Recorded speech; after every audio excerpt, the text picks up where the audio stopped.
Hello.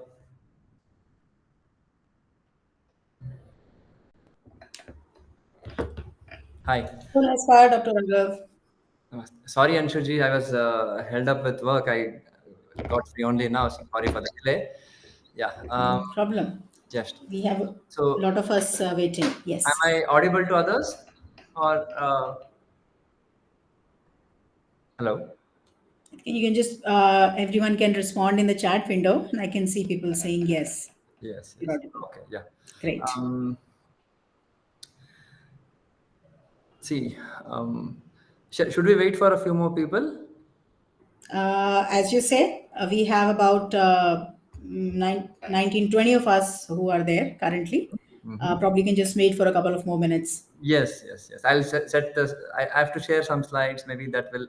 In the meanwhile, I'll set that. Hmm? Okay, I think that'll be great. Yeah. Sure.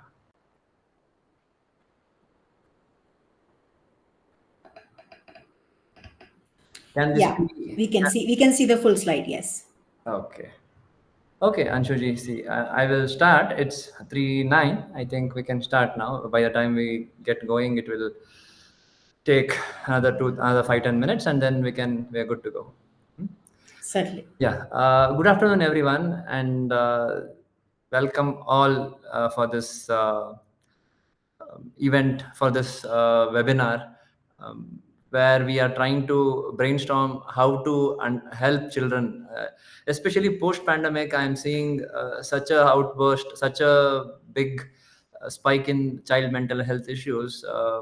It's a bit scary also, like where are we headed and what will happen. So somewhere, as because these are the future guardians of our nation, these children.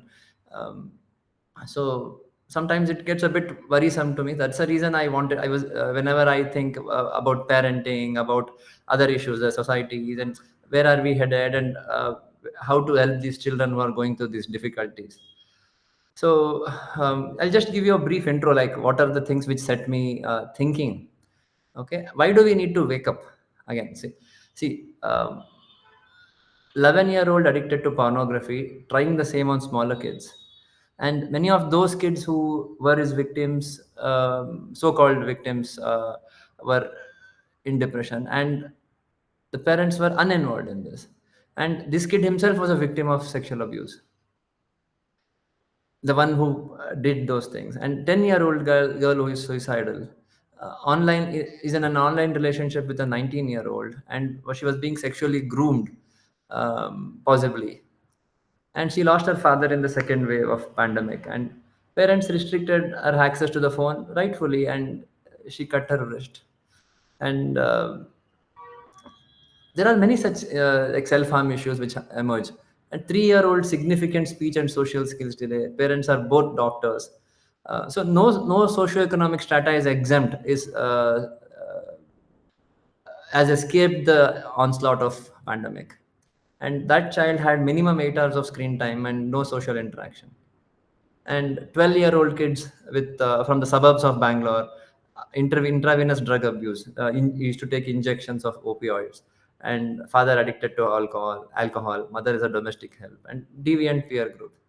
What is the common thread which binds all this, especially in this hustle bustle of city life, and especially in many of the parents both working. So many kids have little supervision, or sometimes no supervision, and they had shown early signs, but sometimes there was a little less awareness, and there was some difficulties in parenting. Many one part, like maybe many of any of this difficulty, 25% was because of the parenting issues also. So that is where we need to, I felt that. So where are we headed? So see, most of these kids, 11-year-olds, 12-year-olds, in the next 10-15 years, before we know, time will go fly like this, and next 10-15 years they will having all the sophisticated machinery with AI. Especially, there is a lot more access to technology, information. And Dr. Raghav, I'm sorry to intervene. I think it'll be really good if you can switch on your camera as well. We'll be able to connect better. okay, Uh, just a minute. yeah, thank you. Just a minute. My camera is on. Only your screen is visible. My camera is on. You can see me, Okay. right? No, we cannot see you. We can see your screen. Just a minute. Okay. Yeah. Yeah, now we can. No, no, Yes. it was on somewhere. I mean, I don't know. So sorry. All right. No worries. Yes. Okay. Yeah. So we will have kids with access to all technology and all sophisticated machinery, gadgets, but we will not have young adults who can handle themselves, who can handle with no ability to handle, or basically the machines will use them rather than they using machines is what I feel sometimes. I feel really, I mean, it sounds dystopian, but I feel sometimes worried about these things. So what can be done? So when I was thinking about these things, that is when like parenting is one, because many of the, and when I say parenting, it is not just parents, because like it takes a village to raise a child, right? So when I say parenting, it's the environment, the situation, the atmosphere, including the school, the play group, and all those stuff. That is where that is what I was thinking of.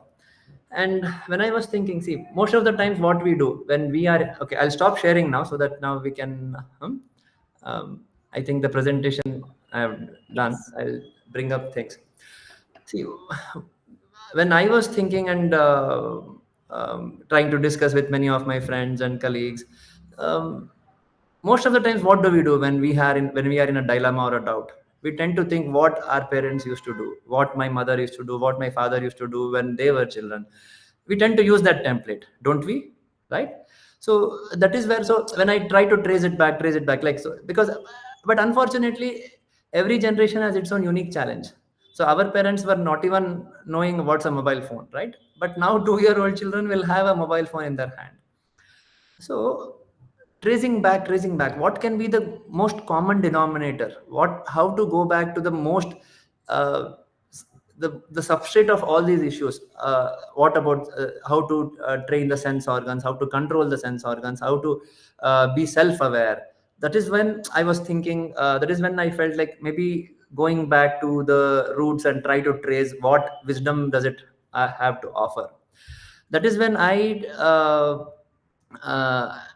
um, that is when I actually, when I was talking to Dr. Sorry, when a couple of my friends, and I happened to meet Anshuji, and I would want to show you one more thing. See, this is a very 11-year-old kid seeing this kind of videos on YouTube, unsupervised. It's so scary sometimes. Um, I'll share that. I'll just share it for 2 minutes, and I honestly I couldn't watch it for more than 2 minutes. It was very, and it's available on YouTube free. Let me tell you that. Yeah. Indeed. Yes. Yeah, so 11-year-olds having access to these videos. See, no matter, we cannot put control, we cannot put monitoring for everything. There is, so self monitoring oneself, how to make a child right from early childhood to monitor oneself, how to make a child conscious about oneself. What am I doing, why am I doing, and why shouldn't I do that, why should I do this? So that is where the common denominator comes from. That is what we need to that is where, in the quest for that, that is what, this is one such small step towards that. And I'll go to the main speaker of this event, that is Anshuji.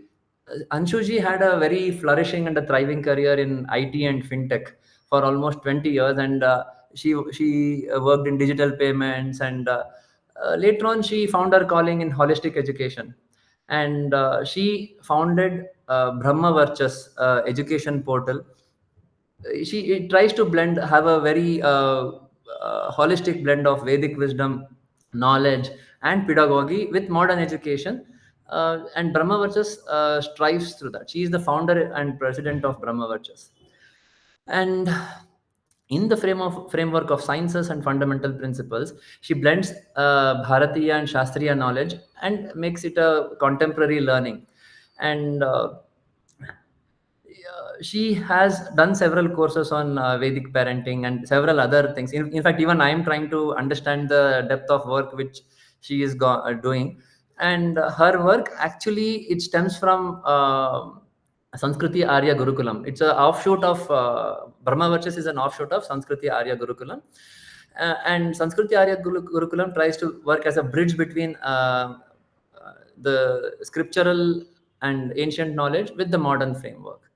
So, having said that, I will now hand over the stage to Anshuji. Anshuji, we can get started. And just 1 minute, we have 1 hour of presentation roughly by Anshuji. That is 3:20 now. So by 4:20, she will wind up her talk. And any doubts, any questions, you can always send it on the chat box or raise your hand, and I will moderate the questions, and there will be almost like a 40-minute of question answer, a very good amount of question answer, because I want it to be a live and interactive session, which is as enriching as possible for all the people here. Over to you, Anshuji. Thank you. Great. Thank you very much, Dr. Rawat. Thanks a lot for the fabulous introduction, and also for I would say for this effort of organizing this meet today. And I start usually by actually bowing to the gurus, to the ones who are actually responsible for bringing us to the stage. This Vedic parenting itself, for example, is a gift from the guru. It is gift from the founder of Sanskriti Arya Gurukula. So I will just simply start by offering the prayer, what we know as the Guru Mantra is Gurur Brahma, Gurur Vishnu, Gurur Devo Maheshwara, Guru Sakshat Para Brahma, Tasmai Shri Gurave Namaha. So what Dr. Raghav was sharing in his presentation, and today, what he was talking about, that essentially is something, I kind of, it's not really, I speak free flow. I try to, avoid the presentations because we're supposed to be kind of interacting. So just to take a cue from what he was saying, essentially, this is something which the founder of Sanskriti Arya Gurukulam, Pandit Vishnu Shastri Ji, he foresaw some 50 years back, and realized that where the world is headed, what kind of situations are going to come up, what the modern man or what the modern families or the parents will going to face, and they would really not have any kind of guidance and help and mentorship which is available. Something that Dr. Raghav was referring to, actually, that we always used to think that whenever we are in a situation or we are in a problem, we used to think that what our parents used to do or what our grandparents or basically our elders, our family used to do, and we basically take some motivation from that, look for some solutions from how they would have addressed the problem, or they might have actually addressed a similar situation, and then get going with addressing that situation or addressing that problem. And that is what his realization has been, that this is something which will not be available, because it is, the world has changed so much. The modern life, especially the urban life, more and more people are actually staying in the cities now. They are nuclear families. How will they get that help? How will they get that direction on how they're actually supposed to, one, anyway, bring up the children the right way, develop them to their full potential, and most importantly, all these newfound nuances and these problems which are coming in. One of them, which Dr. Raghav just shared about, this early age pornography, and basically the idea of not having the viveka on where to stop or what not to do and what to do. How will they equip themselves, to address all these situations? Where would they go on to? So from thinking about that is what he has done, that he's kind of created a framework, and that is something which we term as Vedic parenting. Of course, I'll get into the details of that, but just a very small introduction that I would like to give about the Gurukul as well. As Dr. Raghav was saying, that we call Brahma Varchas as an offshoot to Sanskriti Arya Gurukulam. It is a Rishi Parampara Dharit Gurukul, currently situated in Rajkot, and it was originally founded by Pandit Vishwanath Shastri Ji, who is known, in the world of education. He is a very renowned but not known personality. The people who are actual Shiksha Vid and the Vidwanas, they are the ones, not even a single person you would find who would not know his name. But in the modern era, you would not find his name at all, because, that is the kind of rishihood he maintained. So he was called Abhinav Dhanvantari. That was the only, is a kind of a title awarded to him by the president. And then he was, of course, called the Mahamahopadhyaya. So the only other person who's called the Mahamahopadhyaya is the founder of BHU, Pandit Madan Mohan Malviya. And he was a contemporary to that. They were very good friends, both of them. And of course, he was called the Nyaya Kesari because he's the one who was a Shaddarshan Shastri, and not just the darshanas of Bharat, but the entire Vedantic science is something that he specialized in. So, and Abhinav Dhanvantri, because there was actually, he was almost equivalent to Dhanvantri, that was his knowledge and hold on the entire, on the all wings of Ayurveda, which is the Bharatiya science of medicine. Or not just medicine, it is a Bharatiya science of health, it is the science of life. So, it really, from the top to bottom is something is what he really had appreciated, not just in one lifetime, because that is what the Sanatan Parampara is all about. Our knowledge tells us that this life is not only restricted to one lifetime. We have been coming here, or we have been traveling through many lifetimes. We are in our current lifetime, and it may or may not end with this life. Depending on how our karmas are, we would continue the journey. So what he has accumulated, what he has appreciated is in this life, is say that my job is to actually create such frameworks where I kind of bridge this entire knowledge. People would not have the time as well as the ability to go through this all, and they would not know how to use this knowledge in the modern times. Because one of the very important things that we see currently is that time, for that matter, is considered a linear concept, that it is progressing from past to future. However, in the Bharatiya knowledge systems, the time or the kala is actually a chakra. It is circular. So it is not only kind of goes in a line, that whatever has happened before is something which is not going to happen again, and at the same time what was old was obsolete, that is not really relevant anymore. Versus the Bharatiya concept is the Kala Chakra, where it is that it is a Yuga Parivartan time. Basically, it is a continuous circular motion which so happens, and that is the reason the entire knowledge systems which were created were supposed to be what we call as timeless. So something which you can learn from, which you can correct directly incorporate as a manual in the modern times. But since the lives are changing so much on what we are focusing on and what we are considering life and our health or our body to be, because of that we are not really talking about any of it. We do not consider any of it to be part of it. So we do not think that actually going through that information or going to that knowledge is something which is relevant to us. So he said that, okay, let me do this job, let me put this together and bring it forward to you. Now, why did he think that he's going to do that? Is because Bharat is not just a country which was found in 1947. It's a civilization which is thousands of years old. And in these thousands of years, and of course, there are different schools of thoughts and modern theories who try to kind of date it to a certain age, that oh, it is only 25,000 year olds, oh no, it is only 5,000 year olds. But as you can see, that as time progresses, these dates keep changing. So because they have a very different, the entire Western framework of identifying history and attributing to history is very different from how the Bharatiya Vidha or our rishis have actually understood it and have created all these frameworks for us. So what they have done essentially, so what Guruji, Vishwanath Guruji did, that he created a lot of these frameworks as far as this unit of family is concerned. So what he used to call that any civilization or humanity for that matter is actually based on three pillars, three civilizational pillars. And these pillars are health, family, and education. So health is something which Bharat created, or the rishis of Bharat have given, is the science of life, which is Ayurveda, which is not only restricted to medicine.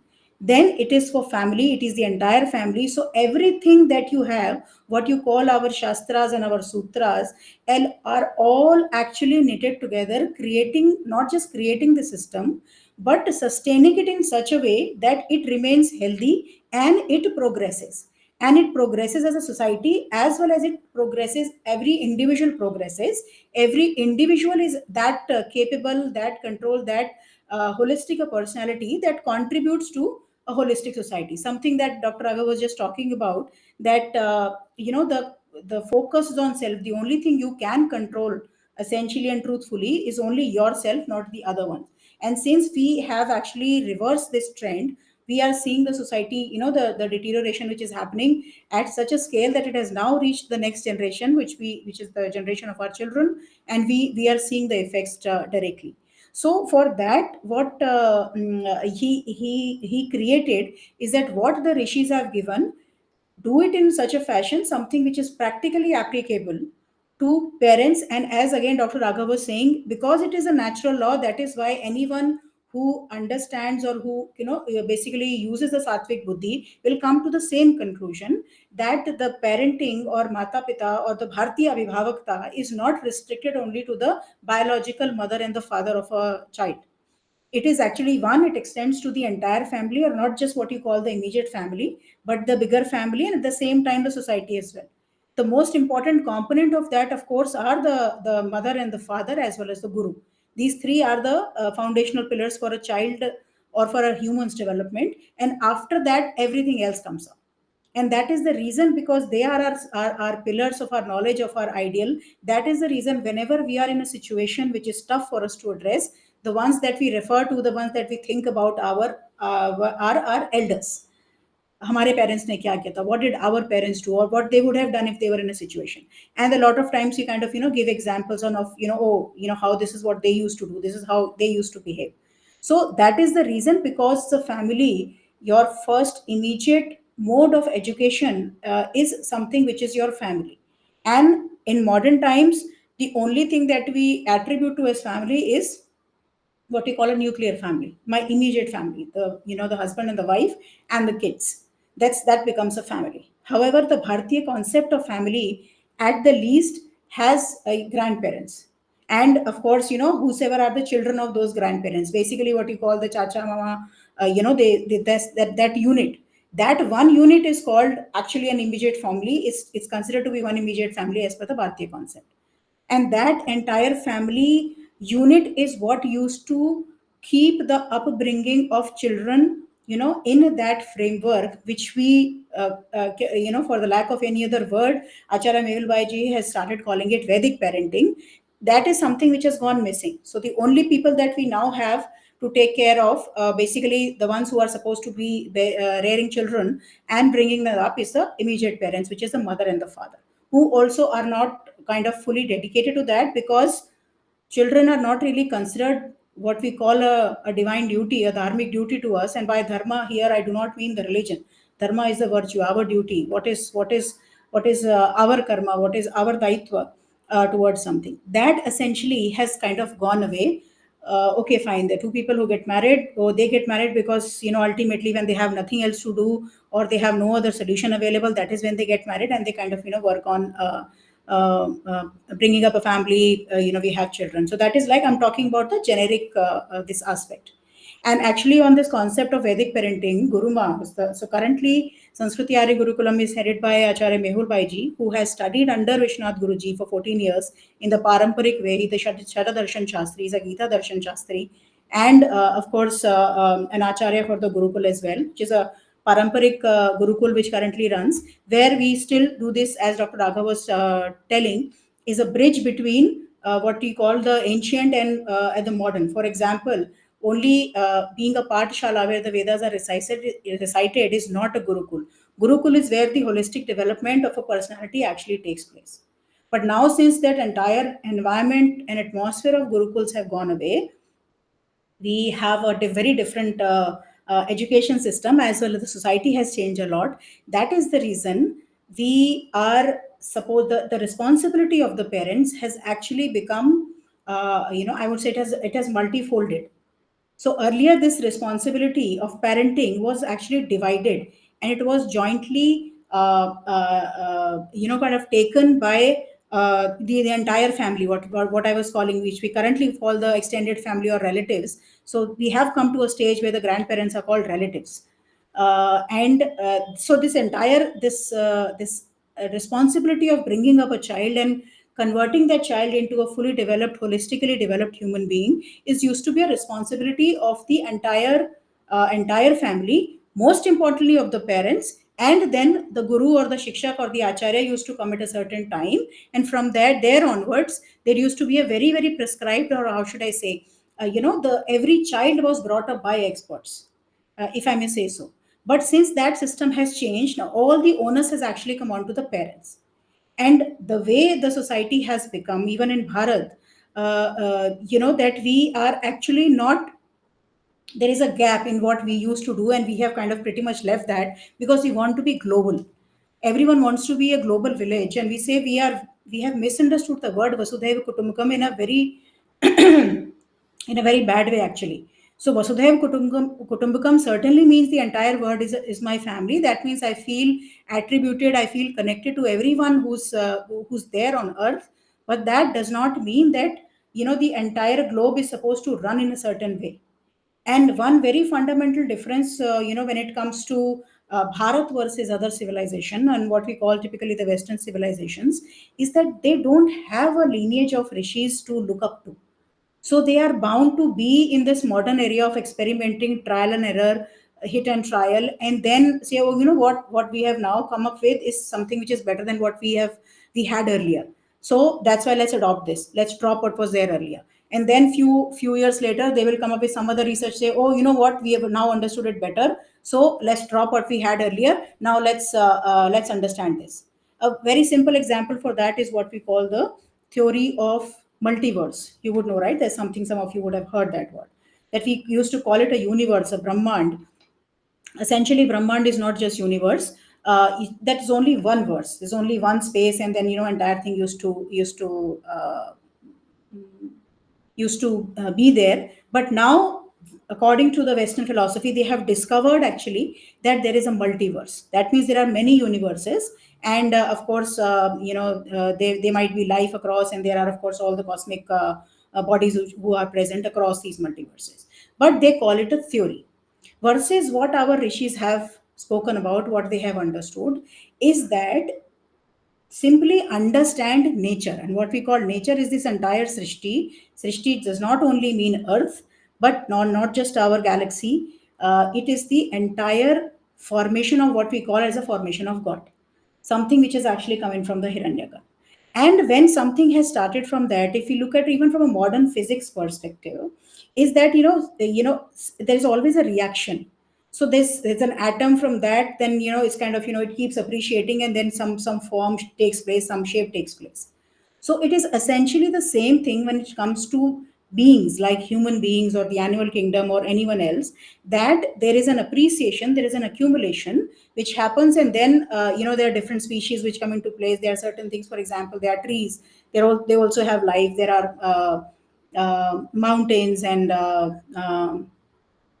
rivers, the water bodies, and there are human beings, and so on and so forth. So, what exactly they have done, that they have understood how nature is, what nature is, and they have not understood it by just at a level of intelligence like you and I have.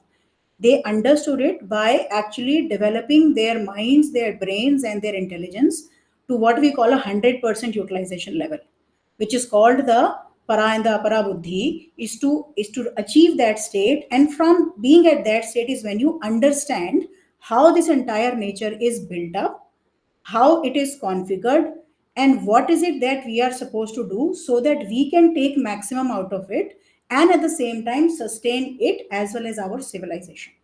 So what they did, that they just simply kind of kept on identifying it, kept on frameworking it, and in later years they also started documenting it. So since documentation is something which kind of became the only pramana in later years, almost all of the gyan is kind of documented, which is written in some form or the other, or it is passed on in some form or the other.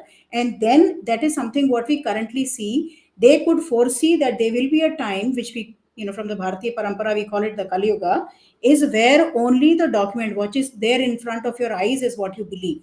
Pratyaksha Praman is the only thing which is available. So that is why it is documented, and continuing with the same parampara, Vishwanath Guruji did the same thing, that he created sutras to say this is what you look at, this is how you bring up your children right from the time the child is born, which is cutting the umbilical cord, to the last breath of life. So नाल छेदन से मृत्यु तक के कर्तव्य का बोध is Vedic parenting. And whose कर्तव्य, whose responsibility, or not responsibility, rather duty, it is the parents. Yeah. One moment, Anshu. Just one moment. Yes. Sorry to interject. Just any doubts, any clarifications? Now, many times you can always ask, and there are some more practical tips which will be coming up. Many more practical, like what in terms of parenting, what to do, and all those stuff will be coming up. So, any doubts, you can always put it on the chat box. I don't see many questions coming up. That's the reason. So just some questions. And yeah. Certainly. Okay, great. Please do share that across. And the reason I'm actually telling you about all this, that you might be thinking that, we thought that probably we will be sharing only certain tips and tricks on how to bring up our children. It is important first to understand the concept. And once you understand the concept, that is when you realize what is, when you understand the framework, we realize what is our role, we identify what is our role. And once we identify our role, that means these are the responsibilities, these are the duties I'm supposed to do, so that I can actually bring up my children well. And now this entire thing which comes up, what we call the holistically bringing up of our children, is something that we talk about. However, the only thing that we always seek is only problem solving. So I'll just share a very small example before I just kind of disclose this very thing which is unique to Bharat, and as well as the entire concept of Vedic parenting is built on that. Is a lot of you would be from the field of IT as well, and there you would have there is a concept called issue management, and there is a concept called problem management. So whenever there is, and there are what you call the operational support or operations, there is an operations department. Their job is to understand in case there is an issue, there is a problem somewhere, so they immediately provide help. There is a process that they're supposed to follow, so that ultimately a solution to that particular issue is found and that issue is fixed. That is called issue management. So of course I come from field from IT. For about 20 years I worked in there. So all this while, most of the time we only saw issue management. And then there is something which came, which was called problem management. Now, if we had issue management, it was effective, it was established that if there is something with some problem which comes up, we address it, we move on, we address it, we move on, and then life was good. Then why was there need of problem management? Problem management essentially meant that if our issue keeps on repeating, is to actually go back, find out what is the cause, and address that cause so that the repetition of that issue stops happening. So that essentially is problem management, and that is how it is different from issues management. So as far as modern parenting is concerned, this is something which we see very very prominently, that everyone wants a issue management. This is the problem I'm facing with my child. How do I address it? So idea is that we start thinking about parenting, or we start thinking about the bringing up of children only when there is a problem, or there is some deviation from what we call normal actually appears. So apart, when that happens is when we say, okay, fine, let's see, let's understand what can be done about it. Versus then, now, thankfully, I would say that Jagrati is coming in. There are more and more parents who are getting aware about the fact that we need to step up and actually understand what is causing those problems and what is actually bringing those issues up, so that we bring up our children in such a way that they don't get into such issues. That essentially when this entire idea of understanding the principles become important. And I'll take another example from a perspective of health. Whenever there is fever, we usually it happens, fever itself is never a disease. Fever is a symptom of presence of a disease, or presence of some kind of irregularity, which is actually causing the body temperature to go up, and the fever is actually a symptom of a disease. It is telling that there's something wrong. So what we do, that we only treat the fever. If we only treat the fever, we only take a medicine or a tablet to just bring the fever down. It will bring the fever down for some time immediately, because it will work in a certain way. It will work on what we call the physical or the stool components. But some days later, that thing will happen again. Why? Because we did not actually go on to the root cause, did not go to the karan of that, and actually address that karan. So it is essentially the same thing when it comes to parenting.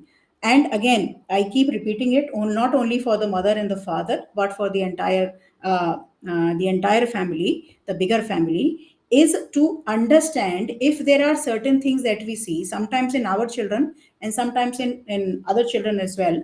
Because the way we are set up these days, that we stay in housing societies and apartment societies, and so, and of course the children go to school, and they have a circle of friends and everyone. So we see certain things, and the idea is to first understand what is the reason of that, address that reason, Unless you address that reason, unless you treat that reason, the symptoms, what you call actually the problems, will keep on happening. For example, let me take a very small example. In the age group of up to 5 years, there is a challenge of, I think Dr.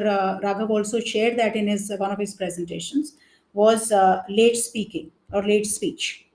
So when the child is not speaking, but up to a certain age, that is means we identify, oh, the child is actually not able to, he's not speaking, he or she is not speaking as the other children of this age group are, or what we know from our knowledge, that by this age children actually start speaking, but my child is not, or my neighbor's child is, or my friend's child is not. So that is to say, okay, let's address this. What should we do to ensure? Okay, let's go for a speech therapy. Let's go for this. Let's go for that. And then you actually try to address that. Okay, fine. That the child is not able to speak, or there's a delayed speech. So we just address that. Essentially, that delayed speech is a symptom. Something else is actually causing that delay of speech, and that is what we are supposed to address. So most of the modern solutions that we are working on are essentially focusing on the symptom and trying to address the symptom, which we essentially call the issue resolution, not really problem solving. And that is why we say, okay, fine, this is the problem I'm receiving. For example, usually it is called parenting tips, and there are a lot of what you call, जिसके मन में जो भी आया, एक छोटा सा YouTube video बनाया, and what we call the unqualified people per se, if I have to use the technical term, okay, this has been my experience, this is this is what you should do, this is how you should bring up children. And even if the person is using the good modern gimmicks around that, is what was going to present and come up, oh, this is very popular, oh yes, yes, this, because this is something which I find very suitable, this is in my comfort zone, it is something I can do conveniently, that is why it is good. So, but the moment there is something which might come up as a challenge, something which will challenge the parent, for basically ask them a question, is this something that you have been doing or you have not been doing? That is when the problem comes, oh, you know what, I don't think so, this is a good solution. And but still what we will contest, for example, I mean, don't take it personally, Dr. Raghav, but that is when the parents contest it with the experts like Dr. Raghav. In fact, I was talking to another colleague from a similar area, like Dr. Raghav from Bombay, a successful one. Exactly the same thing is that when the parents actually contest, the doctor or the one who is actually helping to address the problem, that you know what, we saw that so and so place, so and so person was saying this thing, so is that not right? Now you, that is something that you validate, and actually they say, oh, this is available on YouTube, and you say, okay, fine, and someone might even recommend, acha aapne ye wala video dekha, ab aap wo wala video bhi dekho. So this is when you see that one video and you go on to the other video, in that sequence of events is you also come across such a video that Dr. Raghav has shared. Why? Because there are analytics, there are what do you call, there are paid promotions, there's a very complex world, the way this entire thing works. So we will also see that. So immediately in one shot you are seeing one small parenting tip, which has been put up by someone who's really decked up as, sitting wearing very beautiful clothes, nice animation and graphics and everything, and in the very next clip you will have an ad of such a video or such a video game. I would say even forget the video that Dr. Raghav shared, which is a kind of full-fledged video which is dedicated to the cause. The video games that the children play, and mostly they play it in the age of 10 to 15 years, the characters of that video game, it is only an ad, the short is only an ad, and all the female characters are very sexualized. So that is what your child is getting exposed to. And when you think that you're actually put a Peppa Pig, cartoon for your 2-year-old, for a 1-year-old, that short also will sometimes, if there is an ad, most of us do not have a YouTube premium subscription, so the ads keep chipping in, and one such ad also comes in. So what are the kind of things that we are actually putting into the manas of the child? And that is why, coming back to that, it is important for us to understand at what age, what is it that actually happens as far as the development of a human being or a child is concerned, so that we are supposed to ensure what is it that we are supposed to do and what is it that we are not supposed to do. And we have to be conscious about the fact that there are certain things that we are supposed to do, and there are certain things we are not supposed to do. That is what is called truly parenting, or Vedic parenting in particular. So I'll just kind of take a step back and come back to a very fundamental framework, which is actually the developmental science, which is the Bharatiya Manas Shastra as we call it, is the Panchakosh based development. So what essentially is Panchakosh? It's not something which can be as such very pictorially represented, but I'll still try and share something which is actually part of our Vedic parenting course, which will help you probably understand it a little more, how should I say, clearly. So let me just share my screen here.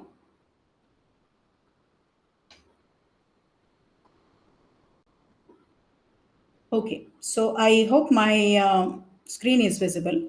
So essentially, what actually is Panchakosha? The creative that we had, the image that we had used when we had asked for registrations for this, you would have seen that this entire image is something uh, which was there for us to see. So essentially, what Panchakosh is imagine, like, when we have to go out in winters, on top Uh, of what we are wearing, Anshuji, can you we zoom the video, zoom the pictures? People are not able to okay. see. It's a little bit. Is it possible to zoom in more, a Okay. little bit more? I think this is the max it can go because I'm actually sharing it from a live course. Uh, Okay.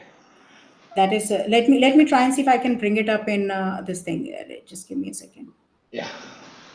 While I'll continue to talk about it and share it uh, as we. So basically, what you're trying to say is the I'm 5 layers of a As I'm human saying, body. I'm just giving that example of, assume that when we have to go out in winters, Mhm. on we have our physical body. On top of that, there's basically one pair of inner garments. Then we wear something which is a normal cotton clothes or something. On top of that, let's say we wear a sweater. Then if we really have to go out, then we wear an overcoat on top of that. Let's say if it is raining outside, then even on top of that we wear a raincoat or a wind cheater. So basically we really kind of add a lot of layers on top of us. So the outermost layer is the one which is usually the thickest. So our overcoat is usually which is the thickest. Why? Because that is where most of the rains or the wind or the chill is actually trying to hit the body. And the one under that is basically a little thinner than that. The ones inside that is little thinner than that, so basically it gets subtler or rather thinner. It's essentially the same way that on what we call the Bharatiya concept is that of a jiva, of an atman, that there is a consciousness, there is a conscious element which is present, and that is so sukshma, that is so subtle, that of course that is not visible with the naked eye. And on top of that, there are actually five sheets or five layers. Those are called the Panchakoshas. So the outermost layer, the ones that you see, your physical body, is the Annamaya Kosh, which we call the physical sheath. Inside that, as the second layer inside that, which is thinner, basically which is subtler, is the Pranamaya Kosh, or which is called the vital energy sheath. Inside that, what is the Manomaya Kosh, which is our Manas or our Man. Inside that, it is the intelligence or the Vijnanamaya Kosh or the intellectual sheath. And inside that, which is the Anandamaya sheath, which is the what you call the Adhyatmic sheath. So, and inside that is the Atman. So essentially, these are these five layers on top of the Atman, which actually form the Panchakosha. And this Panchakosha is something which is, the way the modern understanding is, the way we understand our bodies and the world is that there is this one physical body which has some components inside it. There are certain organs inside that. And just like we are there as humans, there are some other, animals, there are plants. And so plants, there are certain schools of thoughts who consider plants to be living or not. And certainly then there you have, the land mass and everything. But essentially speaking, if you really have to see from the Bharatiya Panchakosha Vijnana perspective, which is, I would say, in the most sequentially, it has been decided is been prescribed in the Taittiriya Upanishad. Adi Shankaracharya has given the best Vyakhya for that, and after that, Acharya ji Pandit Vishnath Guruji is the one who has defined it in the terms of its development is sequential development. So the Annamaya Kosh, for as far as a human is concerned, a human being who has all five koshas, which is the Annamaya Kosh, the Pranamaya Kosh, the Manomaya Kosh, the Vijnanamaya Kosh, and the Anandamaya Kosh. Animals as well as the birds, the entire bird srishti, they have three koshas. So they have the Annamaya Kosh, which is the physical body, the Pranamaya Kosh, which is the vital energy, or the Shakti, which is the physical Shakti as well as your energetic Shakti. And inside that there is a Manomaya Kosh, because of which they are able to think, and whatever they need, what we call the basic instincts, is what they have a sense for that. And Vijnanamaya Kosh, and intellect is something which is not present in all the animals. The only animal where it is present in some form or to some extent is the Bharatiya Gau, or the cow. And that is one of the reasons that the cow is revered as, out of all animals, it is the cow which is revered the most, because it is the cow which has some element of Vijnanamaya Kosh. So it is superior than rest of the animals, or what we call the Jangam Prani. And going one level down, the plants, what we call the sthavar, the ones who do not move, they are two koshia jivas. They only have the Annamaya Kosh as well as the Pranamaya Kosh, which is they have a life. So, for example, we say that a plant is dead or a plant is living. Once you pluck a flower, after some time, it actually, it dries. Actually, it dies. And even while being on the plant or on the tree or on the branch, then also after some time, it gradually dries up and the life ends. So the lifespan, of course, is very small. And Anshuji, then that is something. 15 more minutes. I just wanted to just we have 15 more minutes. Just I had one doubt also, because see, I see that the audience are getting a bit. They see, most of the parents we see here, most of the people who are here, or they are going through practical difficulties. So I just wanted to add. See, in a child with developmental issues, which kosha gets affected? Like, say, what gets affected? It's like, because some children, they tell all the rhymes on the which they saw on YouTube. Hello, am I audible? Hello.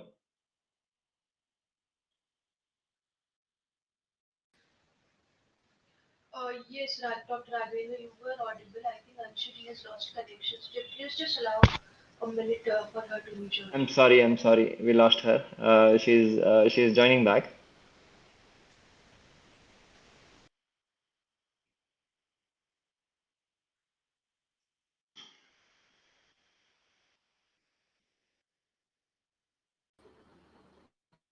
Sorry. See, I just got a doubt when you were telling about the koshasra. Can you hear me, Anshuji? Hello.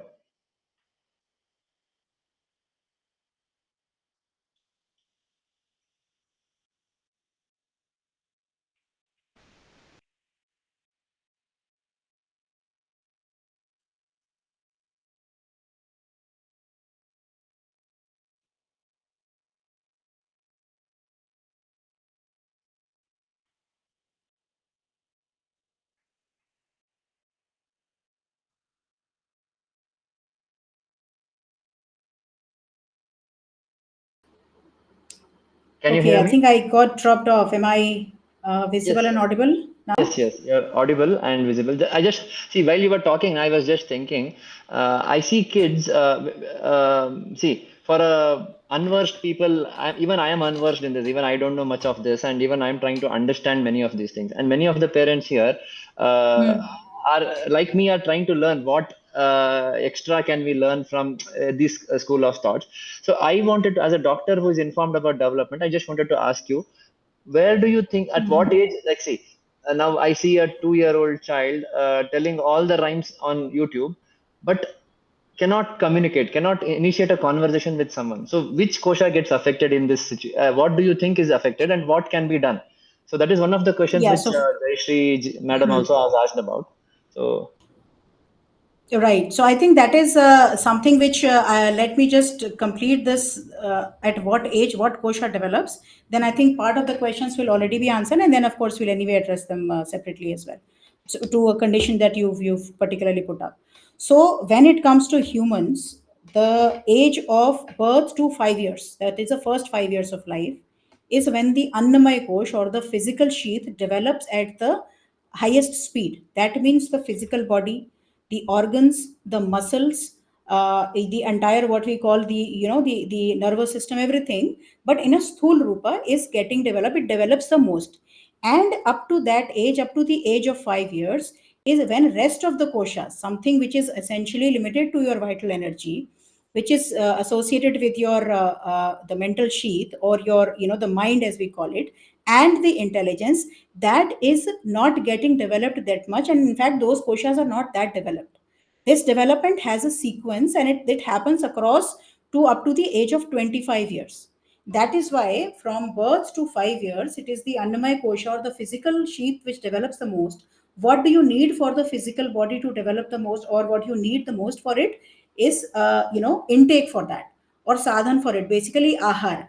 So your ahar, or whatever is the food that the child is taking, that becomes more important, and at the same time, to ensure that we do not do any such thing which actually hinders or rather blocks the development of other koshas, which will happen at a later stage, is something that we have to be careful for. So just like I'll come back to the example that you have taken, Dr. Raghav, is that, for example, a child is otherwise very active, or is is doing a good recitation of the poems and all that has been taught to the child, but the child doesn't communicate. Now, very simple reason for that, that this is the stage, as I said, since the physical sheath is getting developed, the abhivyakti, the expression is something which gets developed because it's a physical thing. Speaking is a physical exercise, something which starts from the, from the navel, from the nabhi, and of course that, there are a lot of inputs which goes in from that inside the body subtly, and then the sound comes out. Now, it is not just the sound. Being humans, the idea is that is the time for things, for abhivyakti, for the child to learn abhivyakti, because the child does not know anything. And at that time, if we expose the child only to a one-way communication, which is essentially in front of a screen to learn the rhyme or to learn anything, the child does not do any samvada. Samvad, as if you know, right? Bhagavad Gita is something that you really use a lot in your, I think, in your practice as well. It is essentially a samvad. It is called a samvad between Krishna and Arjuna. So the time for the abhivyakti to happen, for the expression to happen, is 0 to 5 years. At that time, instead of talking to the child, instead of making the child talk, you are only making the child a passive listener. So all the time, two few things that happen. One, the parent, of course, they have lost that kind of patience. So if the child is trying to speak something, they do not wait patiently for the child to speak completely. They will complete it in, in place of the child, and they will speak in the same tone as the child is speaking, an incorrect word, and they say, oh, for me, this is fine. The child only understands this much. This is the Western concept. No, if you, because the child, everything that you are actually taking, and the intake is really huge. The intake of the food, the intake of anything that you say, which is essentially a Stulvani, is huge. So that is the reason we say that, if a child is exposed to multiple languages in that age, the child can actually learn that. So if the child has the capability to learn that, there's something which is happening inside, because at that time, the formation of the entire physical systems is happening. And if we expose, we do not talk to that, we do not patiently listen to the child at that time, the child will take time to complete a sentence, to speak the words. We might even not know all the words that they want to do. But of course, then they will try to express the way they have seen their elders, their parents express, they would try to express in the same way. And that is where the patience has to come in. But since we do not have enough time these days, we also have to go back to our social media accounts and update, and we have our official commitments to adhere to, and so on and so forth. We do not actually spend the time in actually sitting communicating with the child, give me this thing, or for example, if we are sitting and doing something with the child with some toys. Now, if the child is actually picking up a toy from there, we are is trying to actually put it in the mouth, we will say, oh no, don't put it in the mouth. And then we actually kind of take that, we try to take that toy away from the child. अरे वो गंदा है तो वो मुंह में जाएगा, धूल जाएगी. And then after that, we do not do any kind of samvada. The child even might like to say ye, would only say ye. He would, he or she is actually trying to say something else for which he or she does not have the words currently. So you have to patiently, in a Chetan way, a Chetan person has to sit in front and be engaging with that person at that time and interact with that person. That interaction has stopped. whether the child is eating food, and that is something I see across. When the child is eating food, they say, oh, jab tak video on nahi karo, ye khana hi nahi khata hai. But essentially, if you ask the child what is happening, even if I asked a 5-year-old child once who was some Inspector Pandey or something, some kind of an animation which happens, which supposedly the children love, he was just looking at that. I simply asked the question, who is he? He could not tell me who that person is, because there is no validation which happens from the other character. And ultimately, unfortunately, that also translates into what we call the pramad, which we wrongly start identifying as autism. Actually, it is not autism. It is because the child has not exposed to samvada. He has not been able to. He's not been allowed to practice abhivyakti, because that exposure or that environment has not been created. And to that, let me add one more thing, Dr. Raga. And I think it is for everyone's benefit, but it comes as a big shock to many. In those first 5 years, the sutra, as we say, this is something Chanakya has said very, very categorically in his Niti Shastra. Lalayet panchvarshani, dashvarshani tadayet, prapte tu shodashe varshe, putram mitravat acharet. Which essentially he says that across all the age groups, how you are actually supposed to bring up a child. So Lalayet Panchvarshani means for the first 5 years, you have to do Lalan Palan, प्रेम से बच्चे का पालन करना है, पालन पोषण करना है, and where one very important aspect is proximity. So the proximity of the mother, and since the child is born out of the mother, is very close to the mother, it is the proximity to the mother which is needed the most. So even if there is someone to take care of the child, if the mother goes away from the child up to these 5 years, the child actually kind of turns inwards. The child does not like to talk to anyone. The child does not trust anyone as he or she trusts the mother. If the mother is out of the scene, he does not communicate only. But we do not think of those things. Now, what happens that now these days the child have actually started going to these preparatory schools, very very early, like even for 2.5 years and all. As we say in Hindi, कि वो सुसु potty करना है उनको वो नहीं बता पाते हैं, but they are sent to school. Now, what happens there? They see there is a lady figure, is mostly the lady teacher. There is a lady figure which is actually present there. So that lady teacher actually, is in a position, she does the samvada. The child opens up a bit to that, but there also what the teacher is doing, the teacher is only forcing inputs. Okay, you learn this poem, you learn this thing. Now it is time for you to do and sit this with others. So what the child is trying to say, what the child wants is something which is not being addressed. Everyone is trying to give to the child, oh, this is the time to learn, so make him or her learn a lot. It is not about that. That is a time for the child to learn abhivyakti. If that abhivyakti is not supported, if the expression of the child is not supported, he or she is not allowed to express at that time, that abhyasa, that practice of expressing doesn't build up. And essentially what is speaking? Speech is our expression. Whatever we are thinking or whatever we want to say or do, actually speech or words or language is our way to express it. And the age of creating or practicing that expression is the childhood. And that is the reason when we say that the child picks up the languages most quickly, is because that is a natural need at that time for the child to learn abhivyakti. So the nature is very conducive when the child is learning something which actually helps the child express. And it's a specialty with the Indian vernacular languages that they are very scientific, structured, and close to, of course, all based on Sanskrit. That's the reason the child learns them quickest, because they all have a structure and they are all natural structures, and the mind understands that. Now that video which is playing, that you have exposed the child to, or even the child might learn, so the child would simply imitate what the videos are doing. And another very important aspect, till 5 years of age, there's hardly any presence of Vijnanamaya Kosh, which is the intellect or the wisdom or the discretion, as we say. A 5-year-old child cannot differentiate between real life and what he or she is seeing on a screen. That discretion, that tarka has not developed in the child. So for the child, what is happening inside there, it is the same thing which is happening outside also. So if the person on the screen is only talking, there are two people on the screen who are only talking, there is no expectation from the child to contribute or say anything. The child does not develop samvada. That is, one, I would say, one of the many reasons that I could explain for something that Dr. Raga was talking about.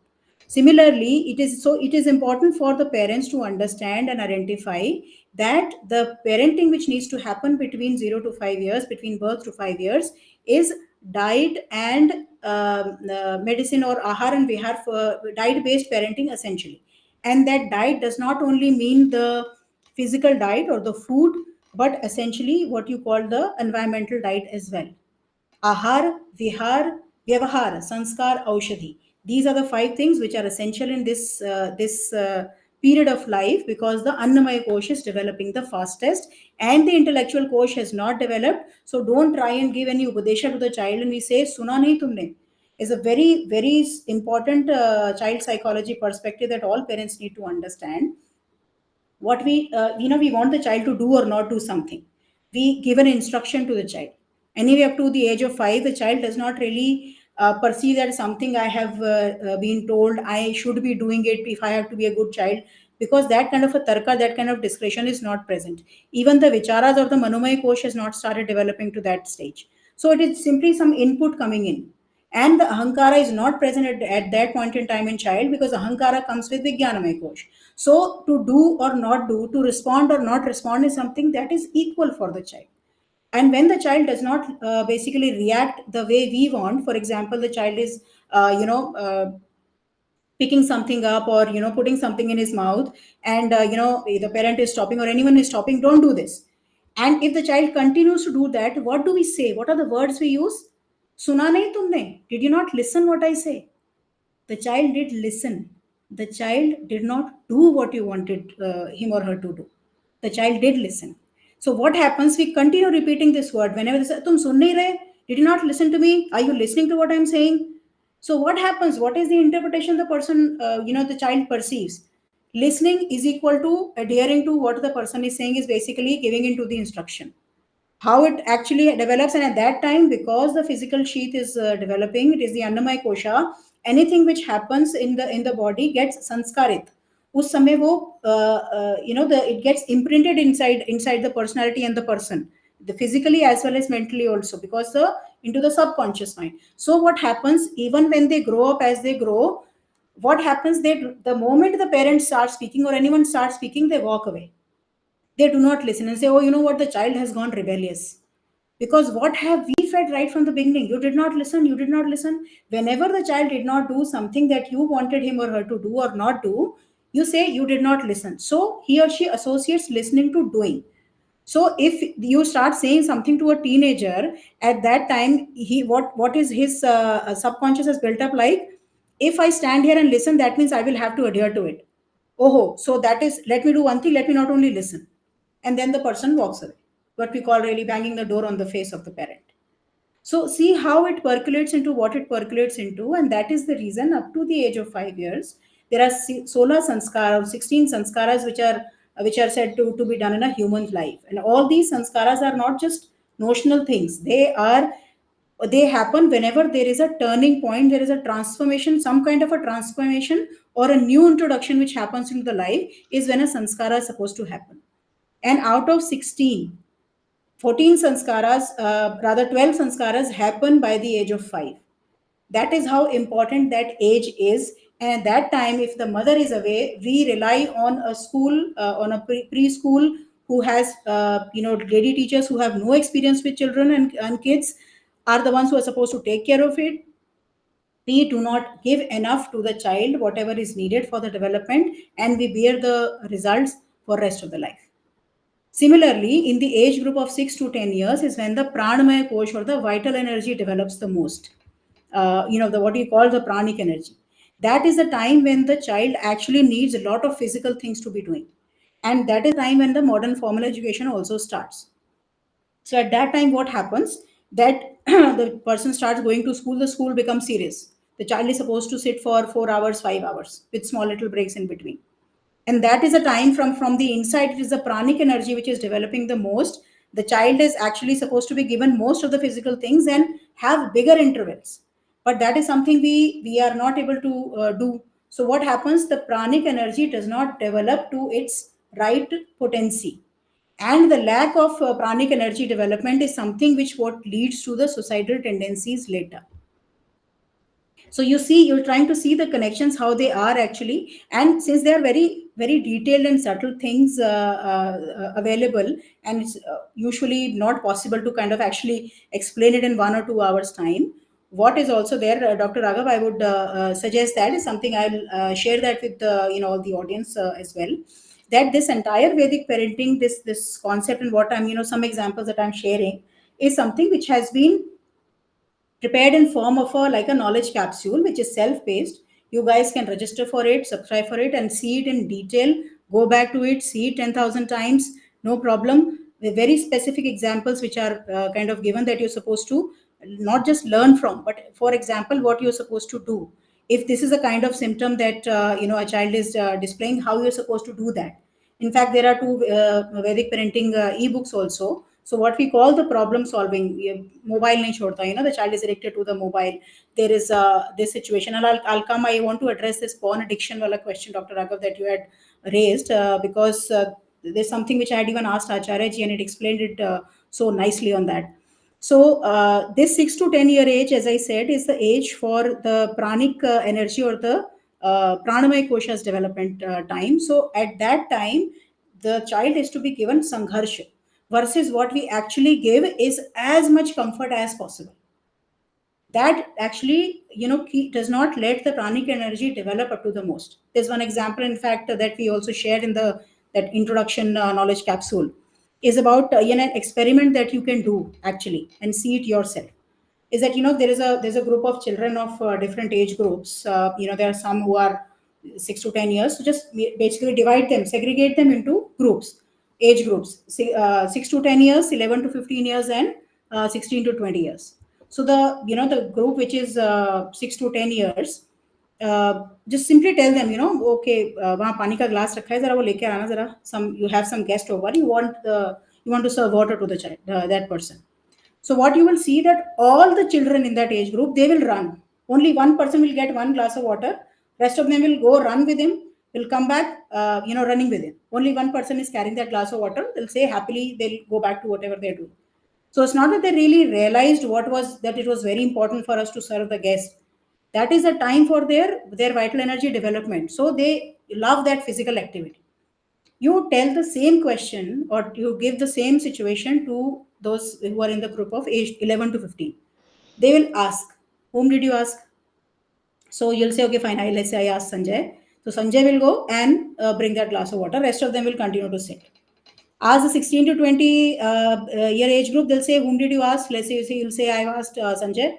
Oh, you know what? Then Sanjay will say, अभी तो मैंने ये किया था ना, 2 दिन से मैं ये काम कर रहा था, अब इसको बोलो ये कब से खाली बैठा है, ये जाएगा और लेकर आएगा. So basically the use of tact, and not really adhering to something which comes their way blindly, something which comes at that age, because in that age group, in the 11 to 15 years age group, it is the manomaya kosha, or the mind, which develops the most. And because it is developing the most, at the same time, at the physical level, a lot of hormones actually start getting built up in the body. That is the reason it is important for us what is the kind of company the child has. Something what Dr. Raghav was talking about is the exposure. So the age group that if you would remember when he was sharing the slides and examples, what is the age group that he was talking about? They're all 11 to 15 years of children. So because that is a time of manomaya kosh to develop, the vicharas actually develop at that time.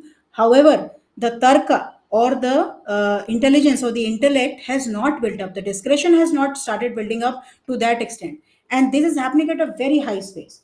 At the same time, there are physical changes happening, because mind is actually much subtler than the physical body.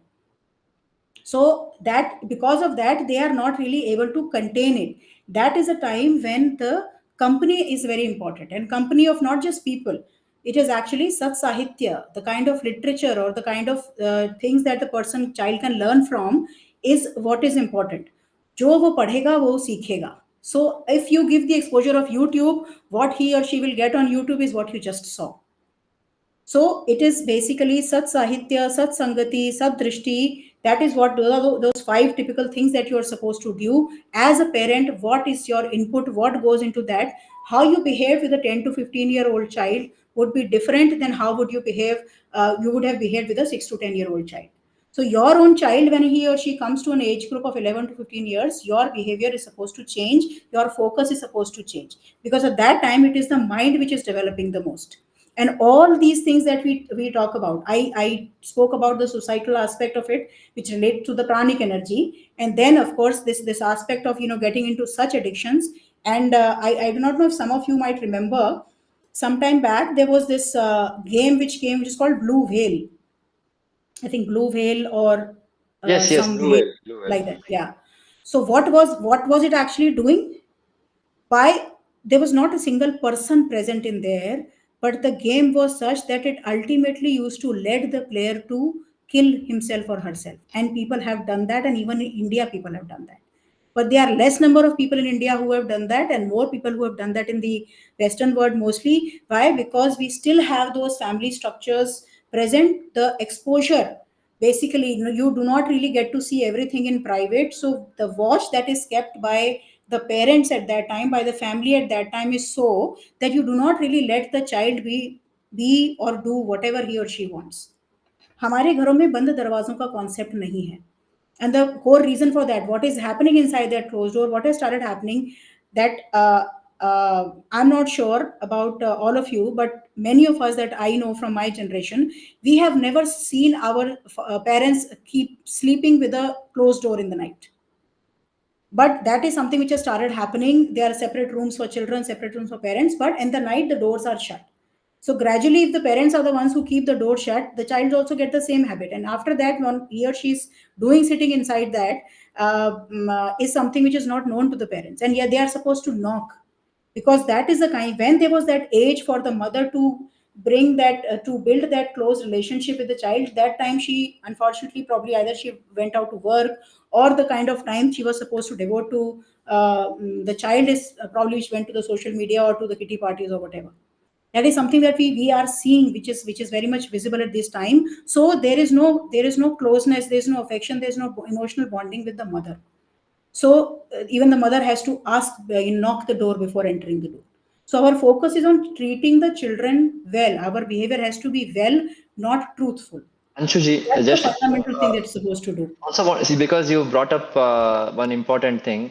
Hmm. Many mothers go through depression. I have seen this. Like a lot of they would have witnessed a lot of domestic violence, lot of depression, stress during pregnancy, and Hmm. post delivery. So Yeah. most of, in fact, many of my the parents are stressed, anxious, depressed. How does it, in a simple nutshell? And after this, like we can also see it's 4:20, so we will start discussion, and maybe we can ask Yes. everyone to unmute themselves. And like one Sindhu Reddy ji has asked one question: if the child hasn't Hmm. developed in a certain kosha, will there be a void, or can the child develop even after the certain age? So this is somewhere like, so how does that, how do the maternal depression, how do stress in the mother, stress in the parents during pregnancy or post delivery, how does it affect, and what stage can it continue to affect? And Hmm. again, the sequel of that question is what Sindhu Reddy ji has asked. So can you please Right. help me understand that? So I think this is a very important question that you've asked, Dr. Raghav, and it very well relates to the things that I've been kind of explaining through this development of Panchakosha. Garbha is the biggest university of the world. What actually the amount of effort we should be putting in there, we of course do not put it, and that is the reason.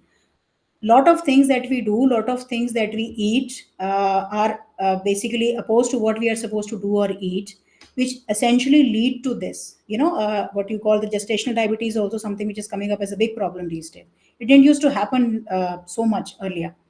And this idea of depression, basically when the Vijnanamay Kosh, depression is something which is related to the mind, as well as some quotient to the brain as well. So when the during the pregnancy time, there is a time, just like when the child is born, there is a sequence to development of the Panchakosh. The same way it also happens when the child is inside the womb. So when it is the time, which is actually the fourth month, when the mind actually Manomay Kosh ki utpatti hoti hai, that is the time, if the things have not been done like that, and if conducive food has not been eaten, if opposite food has been eaten, that is the time the manomay kosh does not develop at that time. And because that is the time everything that goes on to the fetus goes from the mother. So essentially at that time the kind of, because so what happens, mother is really giving all of her to the child is getting built by the, from the mother. So whatever would be the the mother's manas, she has to eat, I'll just very quickly I'll introduce a small concept, not really a concept, but essentially Ayurveda or the Bharatiya Vida does not consider body to be only the physical body, right? Something that Dr. Raga was mentioning in the beginning. So we have the physical body, then you have the mental body, what we call the mind, and after that you have the Karan Sharit, which is your Chitta Hankar, essentially the intellect and the finer and the subtler things put together. So when we say that pregnant lady is supposed to eat for two people, for herself as well as for the child, that has to happen at all the bodies. All the bodies need food. So the mental body also need foods, the mind also need foods, the intellect also need foods, and the physical body also need foods. So the only thing that we focus on is at the most compensating for the physical food, or what the physical body needs, let's say what the fetus would need. But what the mind needs, so essentially when the mind of the child is getting created, that is actually pulling in from the manomay kosh of the mother. So if mother's manomay kosh is not strong enough or is not normal enough, उसमें deficiency हो जाएगी. And that deficiency essentially, if you really talk from that perspective, from a psychology perspective, is what is depression, which is the pregnancy period depression.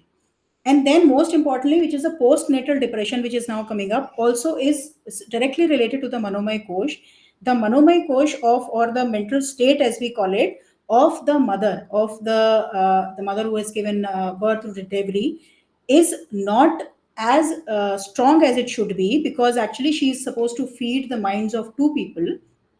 That continues, because that lack which has happened, that continues, and there is nothing that we do to feed that manas.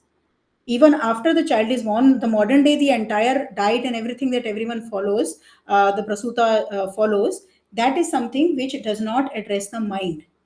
And if you, again the same thing, whatever body you have, if you do not feed the body, what happens? The body starts to deteriorate. So just like the physical body deteriorates when you do not feed it food, the mental body also deteriorates, and that depression continues. And of course one direct impact of that is the the woman stops lactating. The most I would say the most common symptom of postnatal depression is the lady stops to lactate. And if the lady is not lactating, the child does not get a breast milk. And we all know what is the importance of breast milk. And if the child is not fed breast milk at that time, this of course the repercussion will stay for rest of the life. Second thing, at that time, it is very important, is also there, I think is the fifth or the sixth sutra in the birth to 5 years of 0 to 5 years of age knowledge capsule, where the act of physically holding the child close, basically what you call caressing, hugging, kissing the child, all that is something which is needed at that time, because that's what the child needs. And if the lady goes through postnatal depression, one of the few things which also happens, that she doesn't feel like cuddling the child. She wants to stay away from the child. And the child actually wants the mother, when you're talking about the biological mother especially. Now, unfortunately, there are situations where the children lose mothers, and we say, a lot of people adopt infants as well. That is an unfortunate situation, and that is an exception that we're talking about. So let's not apply it to the regular life that, oh, those children also stay without the mother's proximity. So why not this? They can also stay. And let's say if there is a grandmother, or if there is some other lady who takes and cuddles the child, that feeling or the satisfaction that the child gets, the infant gets, is not the same what he would get from the mother, because he is familiar to the mother's body, he is familiar to the mother's touch. And because of postnatal depression, the mother actually stays away from the child, and that distance, and that continues actually. Then of course you have to go back to the job, you have to go back to your life, and that continues. We don't treat that. At the most we give certain medicines which basically secrete certain acids. It addresses it temporarily. Again the same thing, treating the symptom, not the cause, so that kind of situation continues. So what happens, even the marital relations, the physical relations almost stop. That we've seen in too many cases in that medical this thing. They just don't indulge into physical intimacy after that. That is how postnatal depression actually percolates for the family, for herself, and for the husband and wife, and for the child. That emotional distance that was created between the mother and the child continues for the rest of the child. Two things. One thing I will relate that to what Dr. Raghav, the example you brought up. A child actually experimenting with, I think, his own sister, trying to get physical into that, or actually one, I think the case happened that a elder brother, or basically a same 10 to 15 years age That was a brother different raped his one. own sister. This is a different one. Yeah. That was in the papers. This is a different one which I was speaking Ah, about. so So essentially what happens, that emotional distance is something which does not, if it is a male child, if it is a son, then there is a certain disrespect. There is a, what is called, it's called jugupsha, which is built towards the entire, what you call, the nari jati. So the impact of that is certainly huge and long lasting. So these are all the kind of mental things that we see percolating, which we are not able to find the cause. So it is very, very difficult to actually, how should I say, address the damage which is caused by the pregnancy, depression during pregnancy, as well as the postnatal depression, to answer your first question. And the second question that the lady has asked, I'm sorry, you'll have to repeat that for me, Dr. Raghav, so that I uh, understand it completely, the full yeah. question. So see, there are a couple of more questions. What we will do is we'll take everything in a sequential manner so that it will be more sequential. Okay, just a minute. Yeah. See, Ridhiji asks about the sutra that talks about parenting. The sutras you were mentioning, like, is there any ready access or something, some Hmm. reckoner or something where you can, like, say Chanakya Niti, where which section of Chanakya Niti or which section of Bhagavad Gita? I don't know much about scriptures, or which section of Veda. What talks of, Right. where can we access that?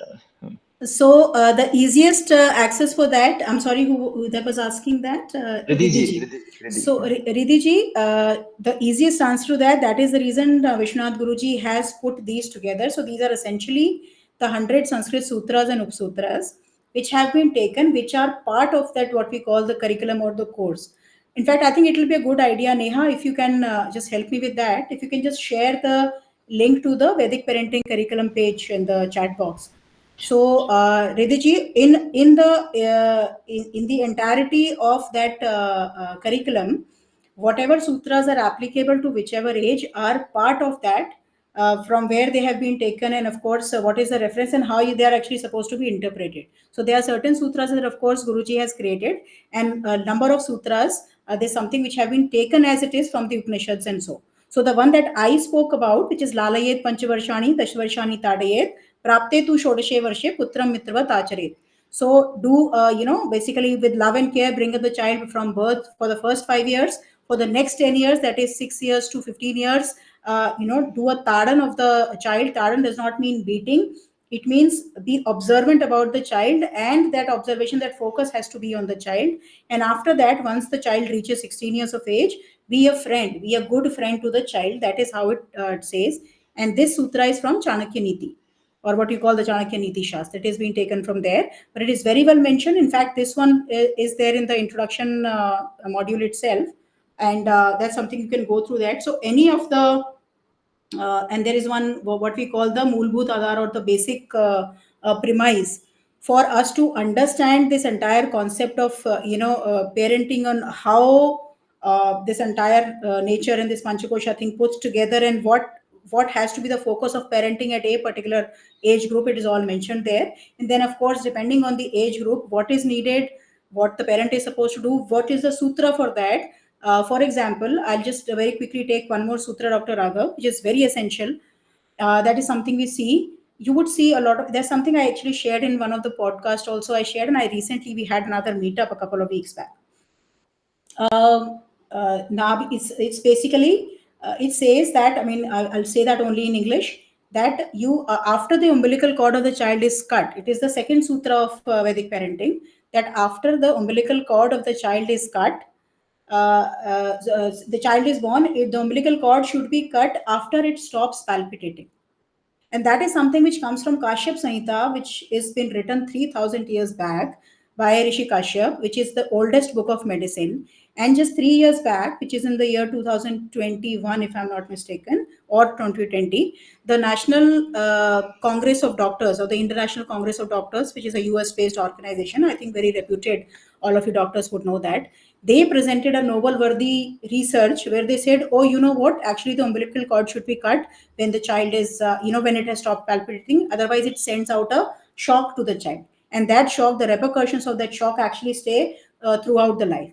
You would especially see when there is an infancy for the first 6 to 8 months, and even later on it continues. The moment you say something to the child, immediately the child, kind of घबरा जाता है बच्चा. That shock of cutting the umbilical cord before it stops palpitating actually, kind of what you call percolates into that. So just to kind of give you a reference of how those sutras are built in. So what sutra is needed at what time, and what is the meaning of that, and how you're supposed to use that in bringing up the child, is something which is there in these knowledge capsules, along with the reference if it has been taken as it is from some grantha. Okay, next question. There were some tips. Like one simple tip which you gave was for Jayshree ji. She's asking about speech delay. It's also basically try to communicate with the child as much as possible. Is also proximity, and allow the child to express, encourage the child to express. And which you also added was one.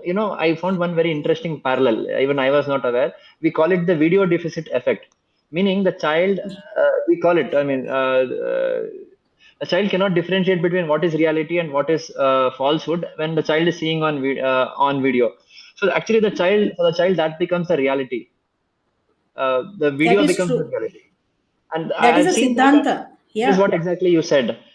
So Yeah. that is one thing. And we also use something called sensory diet. Diet for all the 5 sense organs is what we use. Diet doesn't necessarily mean what you consume through your mouth. It's actually what you consume through your sense organs. Those 5 sense organs is what I noticed. And that was a very nice. So even I am learning a lot when you actually are talking about these things. And this is all coming from Ayurveda and all the Shastras only, Dr. Raghav. So, for example, when you talk about this phrase called sensory diet, so what is that sutra of Ayurveda? Who is swastha, or who is healthy according to Ayurveda? Prasanna Atmane Indriya Manaha, the one who has a healthy state of body, senses, and mind is the one who is healthy. So, health is not only at the physical level and what is visible to you, it is at the sensory level and it is at the mental level. And wherever there is health involved, there is food or diet involved. Of course, physical diet is food, or for that matter, physical activity and all. And then there has to be a diet for a mental diet and a sensory diet. So, Okay. essentially, it is the same concept only, which is, I guess, it is addressed with a different name. Yes. Yes. Sindhu Reddy ji has asked one question. Is the vital energy here the breath? What you said, prana, vital energy. Is it the breath? Breath is also part of it. So prana, that is prana vayu. Prana essentially is the chetana, or the moving energy, essentially, as we call it. So the physical force, the physical bala, that we call it, for example, if we really have to go immediately get up and run, we will really get tired. We will, because we say, oh, our endurance has gone down. So what you essentially understand as endurance is something which is the prana shakti. It is the energy. For example, when there is a electricity, there's a bulb or there's a tube light which is on. We say that light chali or tube light jal rahi hai. So when the light is on, it is essentially electricity which is making it lit. So that electricity, which is not visible, that is essentially the prana shakti of that tube light, of that bulb. It's the same way that it is a prana shakti. It is the conscious moving energy, and one aspect of that is prana, because the vayu essentially is, there's 6 types of vayu depending on where it resides in the body, and prana vayu is the one that we inhale and exhale, is also part of prana vayu. But you brought a very beautiful point. But if Raghavji allows me the time, then I can explain a very small subtle element next to that. There is something which will also relate to the question that we were addressing about the speech We will therapy. finish. There are some more questions which have come up, so there are Yeah. several ones. So, and I don't want So to okay, disappoint so for everyone. now, sure. So for now, let's say that yes, that is also part of pranic energy, but essentially your entire bala, atma bala, The manasik bala as well as the physical bala is what is the prana. And what I realized is, see, many times na, the English equivalents of certain terms, Indian terms, are Are very not available. difficult. Very Yeah. difficult. So sometimes we have to use the nearest one, like Exactly. chitta, intellect. So we don't have a one-to-one equivalence for many of these words. That is where confusion happens. So, anyways, Prashanti ji has asked about a question. Nowadays, children have become like robot. I have seen LKG children following all the instructions given by. Basically, she wants to understand. Her people say that her child is a slow learner, and he listens, understands, but he does not want to do, and he doesn't do. So we don't know the age of the child, so it's a bit unclear. But can you throw any more light on this, like what to do and how to approach that from So, the Vedic framework of work? so there are two sides to it. One is the cause for that, and the other is the remedy of it. So one, this needs an intervention. That's one thing for sure. Generally, people calling your child slow should not bother you. Uh, Equip yourself with the understanding, with the knowledge on what is supposed to be normal development and what is the phase for that.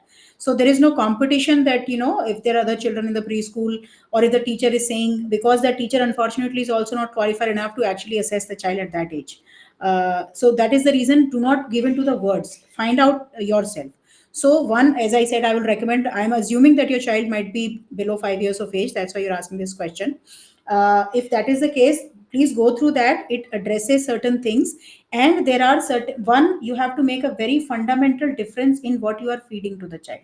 It is very important. So feed, which is called the pranic food, is what needs to be fed to the child, so that this component of lethargy, which is the tamasic guna, should come down. Because if the child is otherwise, absolutely fine with the rest of the things, but from a physical movement perspective, so it will, there's certain things, it's a possibility that you might have done or not done during your pregnancy, which has an effect during the first 40 days after the child's birth. Might have been certain circumstances which might also be responsible for that. But most importantly, from a food perspective, do not feed what we call the basi or the stale food to the child. That is very important. Do not feed what we call buffalo milk or this packet milk. Get desi cow ka milk, what we call A2. A2 also means bhais ka doodh or buffalo milk. So be sure that you find out a dairy or something from where you get fresh cow milk. And best for your child would be actually goat milk. बकरी का दूध जो है वो श्रेष्ठ होता है, विशेष रूप से if you have to work on the what you call the gati, actually, but usually it doesn't taste very well. So people have their different perspective about it. Try if you can get that, and it is also difficult to acquire and attain. But shift to cow's milk, that is very important. Do not use refrigerated things. uh, Use refrigerator only for emergencies, for stocking your raw vegetables and milk. Other than that, do not store food, do not feed stale food to the child, including the dough which you make for 2 days sometimes, and we keep making chapatis out of that. So basically, anything stale is something you should not feed to the child.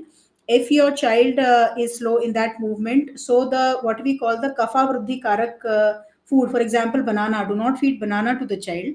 But that rather, the citrus fruits is what you should be feeding to the child. That is important.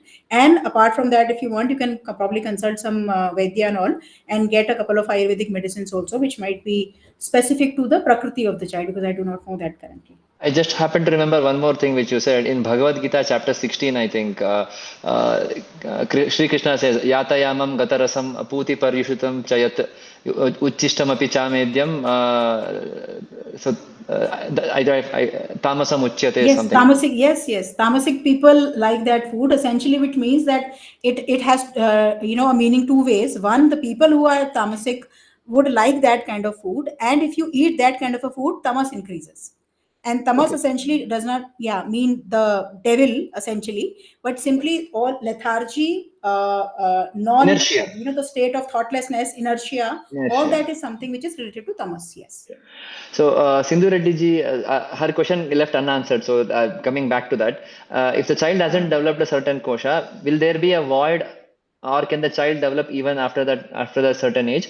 And like anything, can anything be done to develop that? So, Uh, So the answer is, it will not, it might not come to the what you call the optimum state.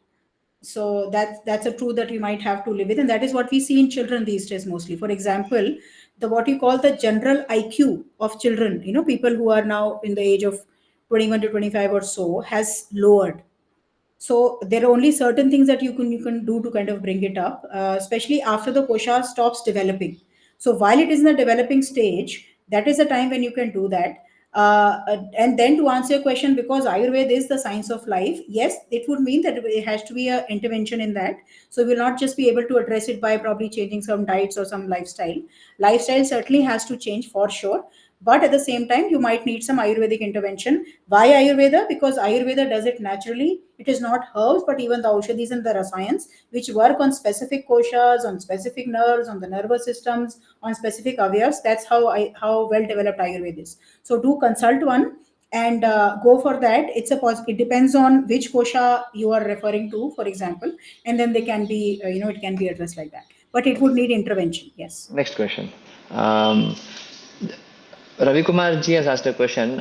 Six years, 8 month old child diagnosed as ADHD, and due to that, his conversational ability, cognition development, behavior, understanding, all affected, and his Yeah. mental age is 2 years behind, is what the report says. So, how to help the child develop? Again, I think this similar question and similar answer, I would say. Yeah, I think that's one of the modern evils that we see. ADHD, something that's really increasing, and I'm sure Dr. Raghav, you will be able to vouch for that. Uh, it's actually called pramad in Ayurveda. And what we see, this excess exposure to media, and I'm not talking about individual media, for example, what the child is watching, but the overall exposure of media, of so many things which are happening around because of that. And as I said, abhivyakti, when it was supposed to be developing at that time, since it did not develop, the child comes to this stage. Now, the answer that what are the areas that we are supposed to focus? You said the child is about 6 years. That's in a way good, because the child's age is still developing. You can definitely do a lot of things on that, more than the cognition, I would say, because you will get most of the Western consultancy, medical consultancy, to focus on cognition. No, this is not the age to focus on cognition. This is the age to focus on the pranic energy. So that is what you should do. Start playing physical games with the child. Physical games which are Indian games, and which also involve use of, how should I say, some level of intelligence. For example, what we call the chopper or the ludo or the snakes and ladders, and for that matter, Pattachitra, which is the Bharatiya snakes and ladder, which had a different meaning to that. Physical games, basically, whatever the child might like to play, get into that. And when you see the child is a little elevated by happy playing that, that is a time, strike a conversation with the child, simple conversation. Do not ask only too many questions, and do not just answer too many questions. Samvada, as we say, right? Samvada essentially does not only mean question answers, it simply means talking. So do that when the child comes to that elevated stage, when he's happy playing out in the field or so, and not the air conditioned what do you call polo coats and all, but out in open in natural surroundings is something that you should focus on. If you are staying in Bangalore, I think it has very very conducive environment, from a environmental atmospheric point of view as well. So go to the open places. If you are staying in a very congested or in a very noisy area, this might come as a shock to you, but plan on moving to a place which has less hustle bustle, so that your child feels not fatigued to be able to express himself. Or what happens at the close down, that is at the mental level. And at the same time, medical intervention will also be needed for ADHD. Again, Ayurveda has a lot of very effective solutions. That is something you should go for. And a very specific diet that you should also get prescribed for your child. If you want, Sanskriti Arya Gurukulam does they do complimentary online chikitsa and consultancy. You can get the details and actually get that as well. But Bangalore, and I would say the most of South of India, is very rich in Vaidyas. So do refer to one and start kind of treating or basically taking some that medical intervention as well. Uh, and at the same time, as I said, focus on the pranic energy, physical, simple things, the interaction. That's something that you should focus on. And at the same time, just do not be with the child 24/7. Give small basically because you might be worried, so you might be like kind of really keeping a watch all the time, making the child conscious. Do not do that. At the same time, definitely absolutely no gadgets.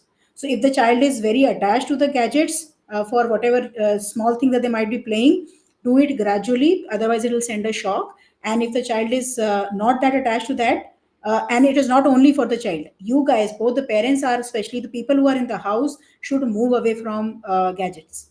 Phone, whenever you have some time, please do not go to WhatsApp or social media to check this thing. Only when it is essential is when you pick up a phone. No TV, nothing. Get on to books and discussions. Make the child sit around while you guys are talking. You guys, there had to be more samvada in the house between amongst yourself as well. So do make that conducive environment, number one. Two, get the medical intervention. And three, as I said, the physical activity, the game, because this is the age. That is when gradually, I think in the next couple of years, you will see that difference.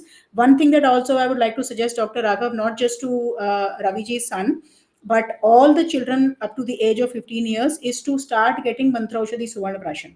So that essentially is not just an Ayurvedic immunization to increase the immunity. That is something which actually works on the cognition. Suvarna is the only metal which can actually cross the, what you would know, that the term blood-brain barrier. There is no other component in nature or even artificially produced ether now which can cross it. Suvarna can cross it. And Bharat has the Vidya to create that. It's also there from Sanskriti Arya Gurukulam available. That is something we currently have about 5 lakh children who are taking it every month. So that is something which works on cognition directly. We have seen fabulous results for that in, generally in other diseases as critical as an atrial septal defect, बच्चे का heart का hole पड़ गया, thalassemia, epilepsy, febrile conversion. Those are the kind of things. And at the same time, autism also. Of course, it is not a treatment for autism, but cognition is when it comes to that. Work on the, what you call the stool brainer, is where it works magical wonders. Okay, we have 10 more minutes and a few more questions. So, okay. Yeah, one very interesting question, a holistic question. Deepa Dhakappa ji has asked, what as parents we need to make sure that each layer is developed to its optimal state in the age bracket for the layer development. So specific kosha, what particular kosha, particular age group, what is the best thing to do? It's a very I that think, in itself yeah. will become a workshop. Is actually what I think. Like that's a very wonderful question.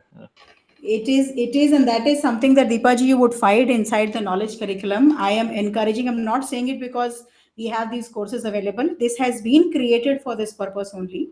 And I'll just very quickly share my screen to tell you what to focus on in what age at a very high level. And then, as you rightly said, one, it is workshop worthy, and two, it is anyway available very sequentially. So you can take a look at that as well. Let me just very quickly share my screen. Okay, I guess this one is, yeah. How visible is this, Dr. Raghav? It's too minute. It's too minute.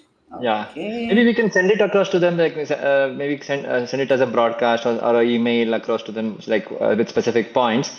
That will give them a much more precise understanding.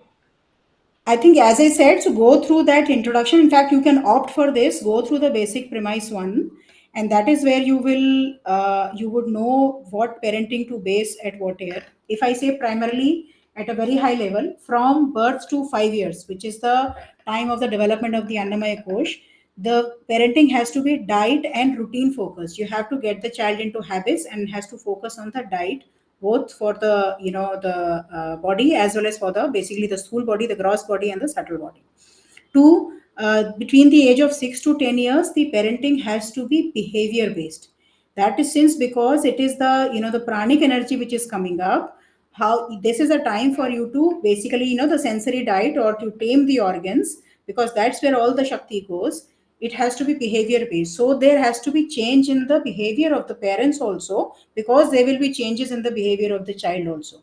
Now, how to match them, what are supposed to be those behaviors, that is what you would find in that curriculum or that course of 6 to 10 years. Similarly, the 11 to 15 years is the time for thought based parenting, where you are supposed to create those environment, create company for the child, which is at different levels, which is a company of people, of good people, what kind of people, the kind of friends the child is supposed to have, the kind of literature or whatever is the knowledge learning areas that the child is exposed to. This is something that you're supposed to focus on. It is called thought based parenting, or the vichar parva. Then between 16 to 20 years, where the parent is supposed to be a good friend to the child, a well-wishing friend, not like a friend ki chal बैठ के दारू पीते हैं साथ में, no, not that kind of a friend, but the friend who is always available, so that the child feels does not feel hesitant to come and talk and share things with the parent. But at the same time, you're supposed to continue to guide the child in the right direction, because the development is still happening. And then in the age of 21 to 25 years, the parenting still continues, where it is supposed to be ideal centric parenting, which is the child has to follow, be in the company of such people whom you consider ideals. In fact, the best ones, the closest one for the child is the parents. So both the parents are actually supposed to be those idols right from the beginning to the end, so that that's what the child can follow. Like, as we Dr. Raghav said in the beginning, we always used to look up to our parents on what they would have done in that. Now, one thing I would like to very quickly touch upon, I think it's important to talk about that, Dr. Raghav, is that in modern times there are a lot of single parents also. So the question comes that the entire onus of the child is on one parent. So single parent can happen for two reasons. One, because unfortunately one of the parent has passed away, and the second one is, which is the modern day scenario, which is separation. So the child, of course, ends up staying with one of the children. So this, we have to accept the fact, the parent has to accept the fact that it is not the ideal condition, it is not the ideal situation to be in. And if it is not the ideal situation, that is the reason you have to be conscious. But by being cautious does not mean that you are supposed to be extra sweet and extra something for the child. For that matter, you continue to play your part as a parent. And as I said, if it is a single mother or a single father, they are supposed to compensate for the other person as well, but also understand and remember that both mother and father have a different role to play. So you cannot combine those roles and be one and say kuch farak nahi padta. So you have to be rather conscious of the fact, but at the same time, whatever you are, you will be naturally good at that. So if you are a male, focus on being a good father rather than being a good mother. And if you are a good mother, then focus on being a good mother instead of being a good father, because you are supposed to work on your strength so that you can give your best to the child. So that is something which is very important to learn. As far as some parents, single parents, fear that oh, the child might get more influence from my gender then, because the other gender is missing. But that is not the case, because these days the children go to school and this and that, a lot of things are around. Yes, the presence of a father figure or a mother figure, whichever is missing, is important. But at the same time, that does not mean that gender is not available for the child to be with. So you continue to Anshuji, impart those responsibilities and do that. I'm so sorry. See, there Yeah. are so many things I know. See, in fact, even I am very eager to understand these things. And in fact, I want this to be a series of active learning episodes. So this is just the beginning, is what I understand. And Hmm. I just don't want to leave anybody else unanswered. So Jayashri madam has already asked a question, which has already been answered. She says, please share with please share what all activities that we can engage our children under 5 years in daily basis to divert them from screen time. So that has already been spoken about. Yeah, And and then I repeat that. Please go to the 0 to 5 years course in the link that Neha has shared. You would find those details that you are willing to get. That will help you in a complete long way. They are very independent pieces. Of course, having a workshop and a discussion is always better. But they are meant and they are prepared with this perspective only. So that is something you will find what you will get for there. Okay. Then Bhibhuti Bhushan Sahuji has asked a question. Please throw some light on how to deal with frustration present day teenagers going through because of their educational environment pertaining to very competitive exams and corrupt practice. Something similar. There is one more question asked by one Jyotsna madam who has spoken about. Can you please pinch in? It's the screen is zoomed, so I'm unable to. Yeah, just a minute. Huh. So there is one more question. Uh, where is it? Just a minute. So this is basically about the teenager behavior, I believe, Yes, teenager and that aggression we are. also. She is asking. The one Jyotsna madam has asked about aggression. So Okay. yeah, just a So minute. aggression at what age? One is aggression as Teenagers, part of the basically. personality. Yeah. And Teenagers. teenagers, yeah. So that's what I'm saying. So teenager specific behaviors. For Hmm. that, actually, that is the time when uh, what helps is you are supposed to focus and working on increasing the attention span of the of your child, of your teenage child. How do you do that? As I said, this is something where you're supposed to inculcate. That is a time, as far as frustration is concerned, from education. It is a time for deshatan to actually meet the newer people, newer things, expose the child to more things. So that frustration comes in because the education that we currently these days have is very rotary. And for that matter, these days is the extra pressure of preparing for competitive exams that you may or may not pass, and getting into this entire coaching business, which is a big topic in itself. That monotony is what brings the frustration. So that itself is not a good culture. So not as a remedy to this only, but also as a practice that should be followed during this time, is something where the child should be taken for deshatan. And deshatan does not mean you only go in those holidays and do that. Let the child kind of gradually go into that independence mode slowly. As I said, be the friend to the child, go with the child on that. Introducing the children to good people at that time makes a lot of difference, because a lot of things they would not talk to you about, but they might be okay to talk to someone else about. But that person has to be responsible. So exposing the children to those such people, responsible people, is what you can do that. And one important thing at that point in time is introduction, essentially Adhyatma, which is completely missing. Bhagavad Gita usually works as a very good theme at this point in time.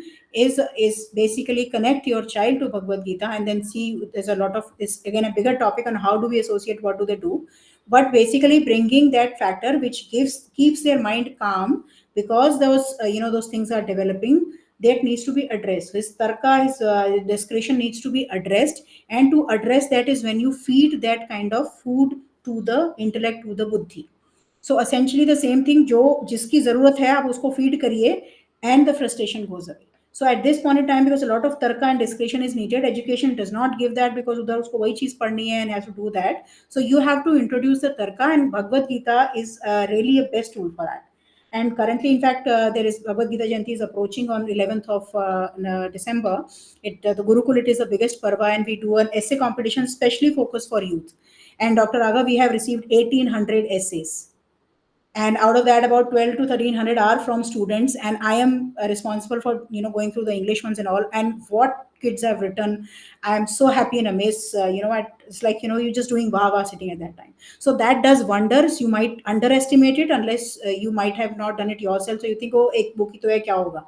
It does wonders. So associate your child with Bhagavad Gita. I think Dr. Raghav does that beautifully. He really integrates Bhagavad Gita into his counseling and everything as well. I think he can give you a lot of tips about how to kind of initiate on that. And anyway, we can always do it also separately. In So fact, Dr. Raghav, if you want, I don't know what everyone feels, because as such we are also hitting the time, but I think it'll be very good idea to kind of have an in-person kind of a follow-up, rigorous workshop like a session that we should be doing. Otherwise, the justice to the topic is not done. That's what I feel. that's This a we really talk good about idea. Gita. using Gita as a tool. In fact, what I have noticed for a management person, he gets insights into management from Bhagavad Gita. For a doctor, he gets, especially a mind doctor like me, will get insights into managing the mind and the difficulties which plague the mind. So I've noticed that, and in fact, many parents ask me, Doctor, we share so many difficulties of ours with you, and how do you manage? How do you detox? I show them Yeah. this is what I use to do detox. I use Bhagavad Gita myself to detox. It really helps me a lot and it keeps me very grounded. I can tell you that. Just one more thing. See, I would want to continue going on for the next cup. This is a wonderful discussion. My next client has already arrived, so we'll take another 5-10 minutes and then wind it up swiftly. Sure. Just give me one moment. A couple of more questions. See, Jyotsna ji has asked a question and Prashant ji has asked a question. Both are similar. Basically, stubborn, demanding, aggressive behaviors for teenagers. That you have already answered. Basically, to expose them to the outer world, give them more interaction with others. If I am not wrong, am I paraphrasing you correctly? More That is interaction, right. more interaction, and less of With the right textual. people, Uh, with the right people, and text outside of the what do you call the school books yeah, or the less of study books. textual, less of the rote-based textual education, and Experiential, yes, very experiential it has experience. to be at this point in time, because the mind has to get in, I mean, the intellect has to get thinking. That is one important aspect. And a lot of people talk about, they are addicted now to screens. Who gives them those high gadgets? Who buys those high gadgets for them? They have not started earning. So you guys have to stop doing them. Unko least features wala phone leke do na. Why do you have to get them iPhones? It's as simple as that.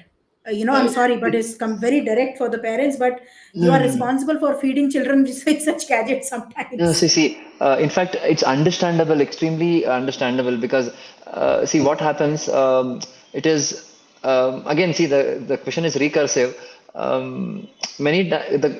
Sometimes the threat of aggression is also so much that without the gadgets खरीद के नहीं दिया तो भी ऐसा होता है. So there are many, again, na, see, this is a series of discussion which we should continue having to get more insights. And even I am learning in this many of these efforts, this is what I always feel.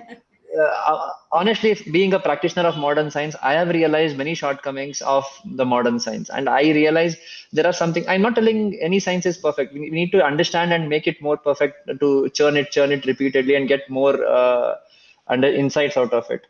So that is one thing.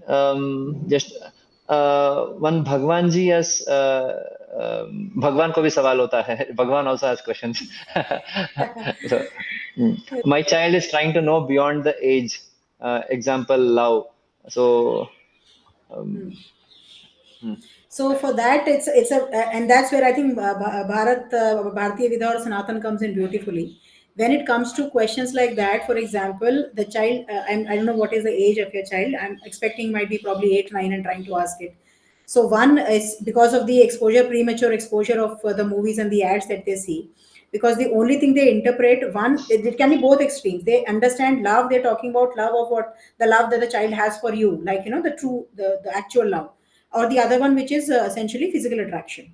So the if you can sense, and probably you can ask some periphery questions and understand what he is thinking of love, or rather you can have that kind of this thing. Acha, love matlab kya?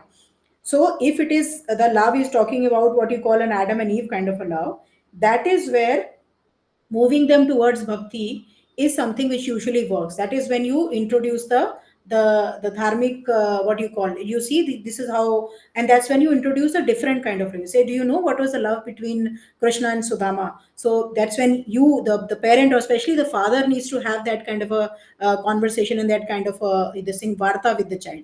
So get into those kind of conversations that depending on what the child is asking for, you interpret or you show what are those different forms of loves which are present. So one, it is important that you understand his or her intention correctly, that they are talking about love. For example, a cow also loves, or we love the cows, or what you really call the love towards the god, or it's actually asking for the physical attraction part of it.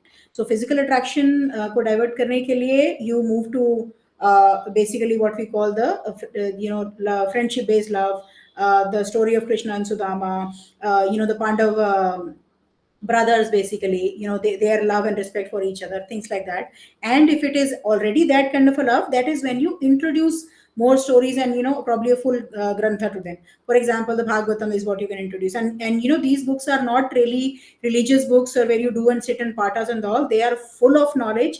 They have so many concepts that you will get completely engrossed into that. And they do not have the what you call the bad things. So you can leave your child alone with the Bhagavatam, but you cannot leave a child alone with the YouTube, like that matter. So those are the kind of things that you're supposed to do, and keep a watch on what is the company of the child.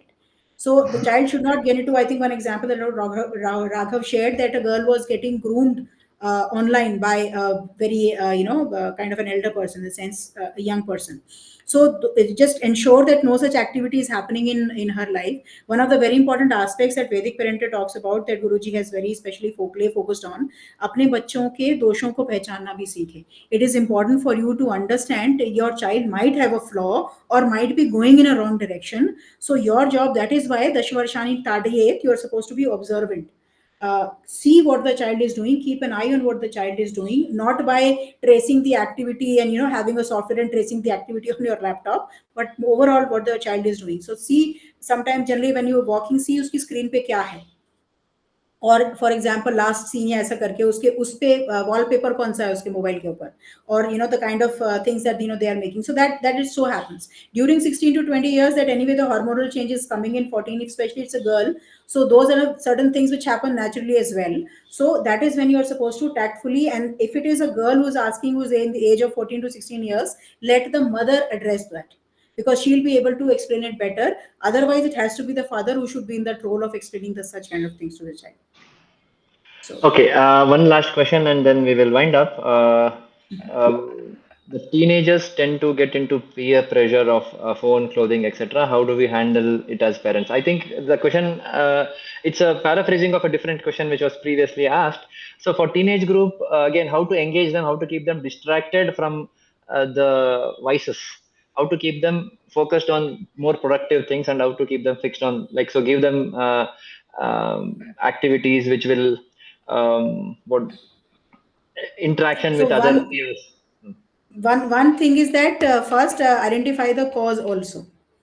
Right अगर आप अपने बच्चों को शुरू से बोलते रहे, देख उसका बच्चा क्या कर रहा है, right, you see what the other child is, he scored so much. So if you have put the child in that competition mode, that you're always comparing the child to someone else, this is how they will manifest, that they would like to be like others. So the what you have to inculcate in the child at this point in time is self confidence. That doesn't matter तुम्हारा कपड़ा कैसा है, उसका कपड़ा कैसा है. They might have different circumstances, you might have different. So again, samvada, being a friend at that point in time, and yourself not indulging. So if you are the one who kind of runs after the the newest gadget or the version of the phone which comes in, or if those kind of clothes, or if the mother has two trunkfuls of saris and she still says, I don't have enough clothes to wear, that is when those kind of habits percolate. So you also have to get into that kind of a lifestyle which you want your children to adopt. So that is just I'm not saying that you have that. That usually is what is seen as a reflection, and that is when you build the self confidence, bring up the health of the mind and the body as well as the intellect. The more healthy the child, the less conscious they would feel about what others do or what others even think about them. So competition number तेरे नहीं आए और तुझे ये बनना है, इसके लिए तू ये कर ले. Do not put your children under that stupid pressure. That is what then pushes them to always compare themselves.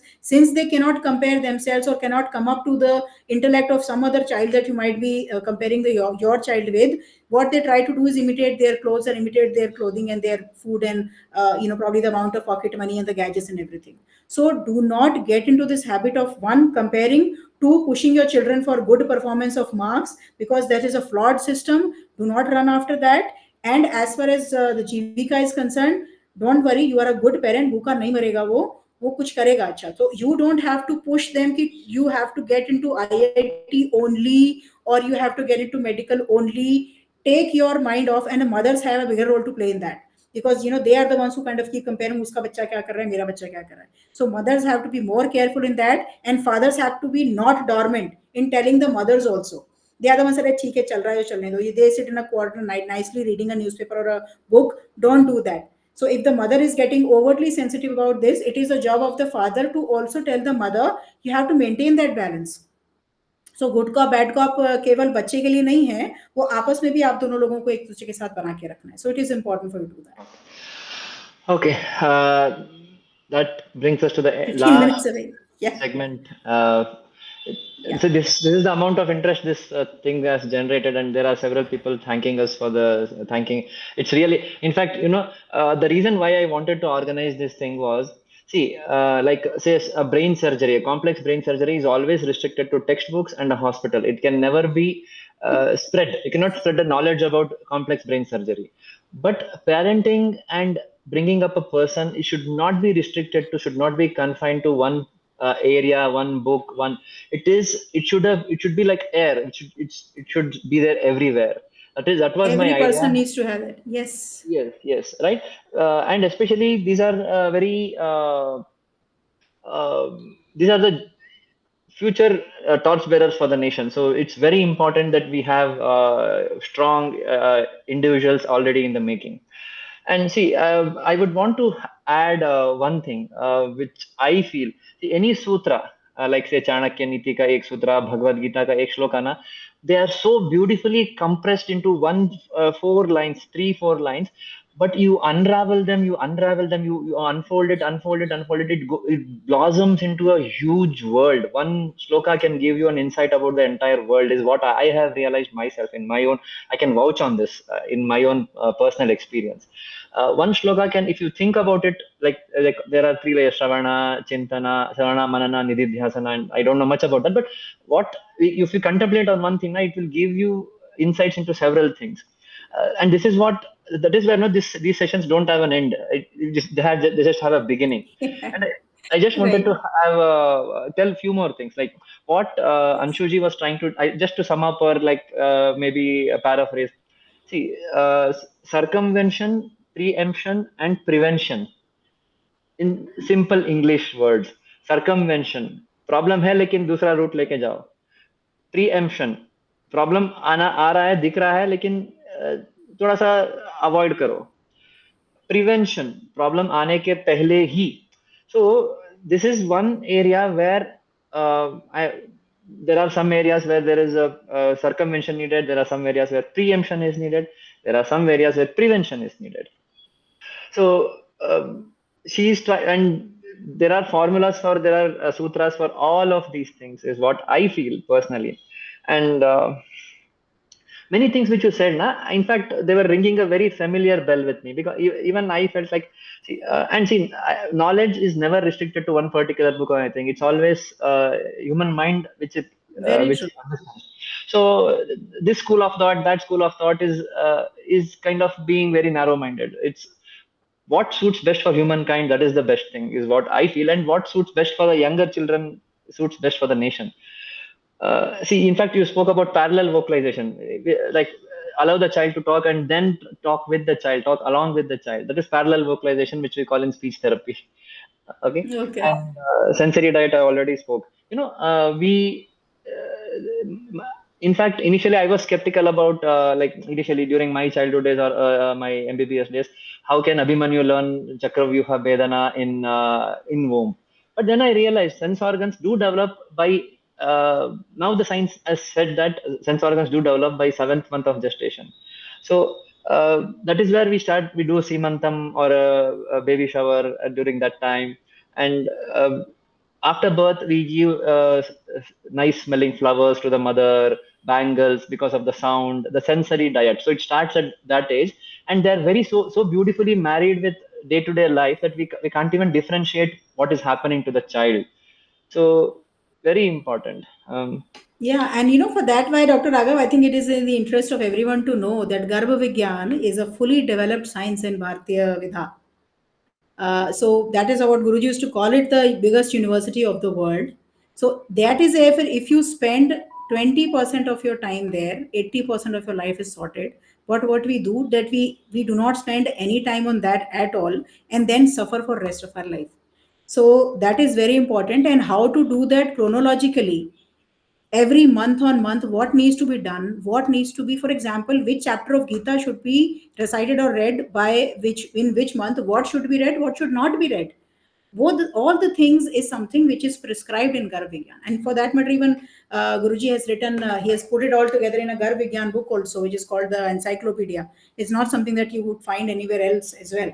Along with that, and the reason these three Garbha Sanskaras which happen, out of the 16, 4 Sanskaras happen even before the child is born.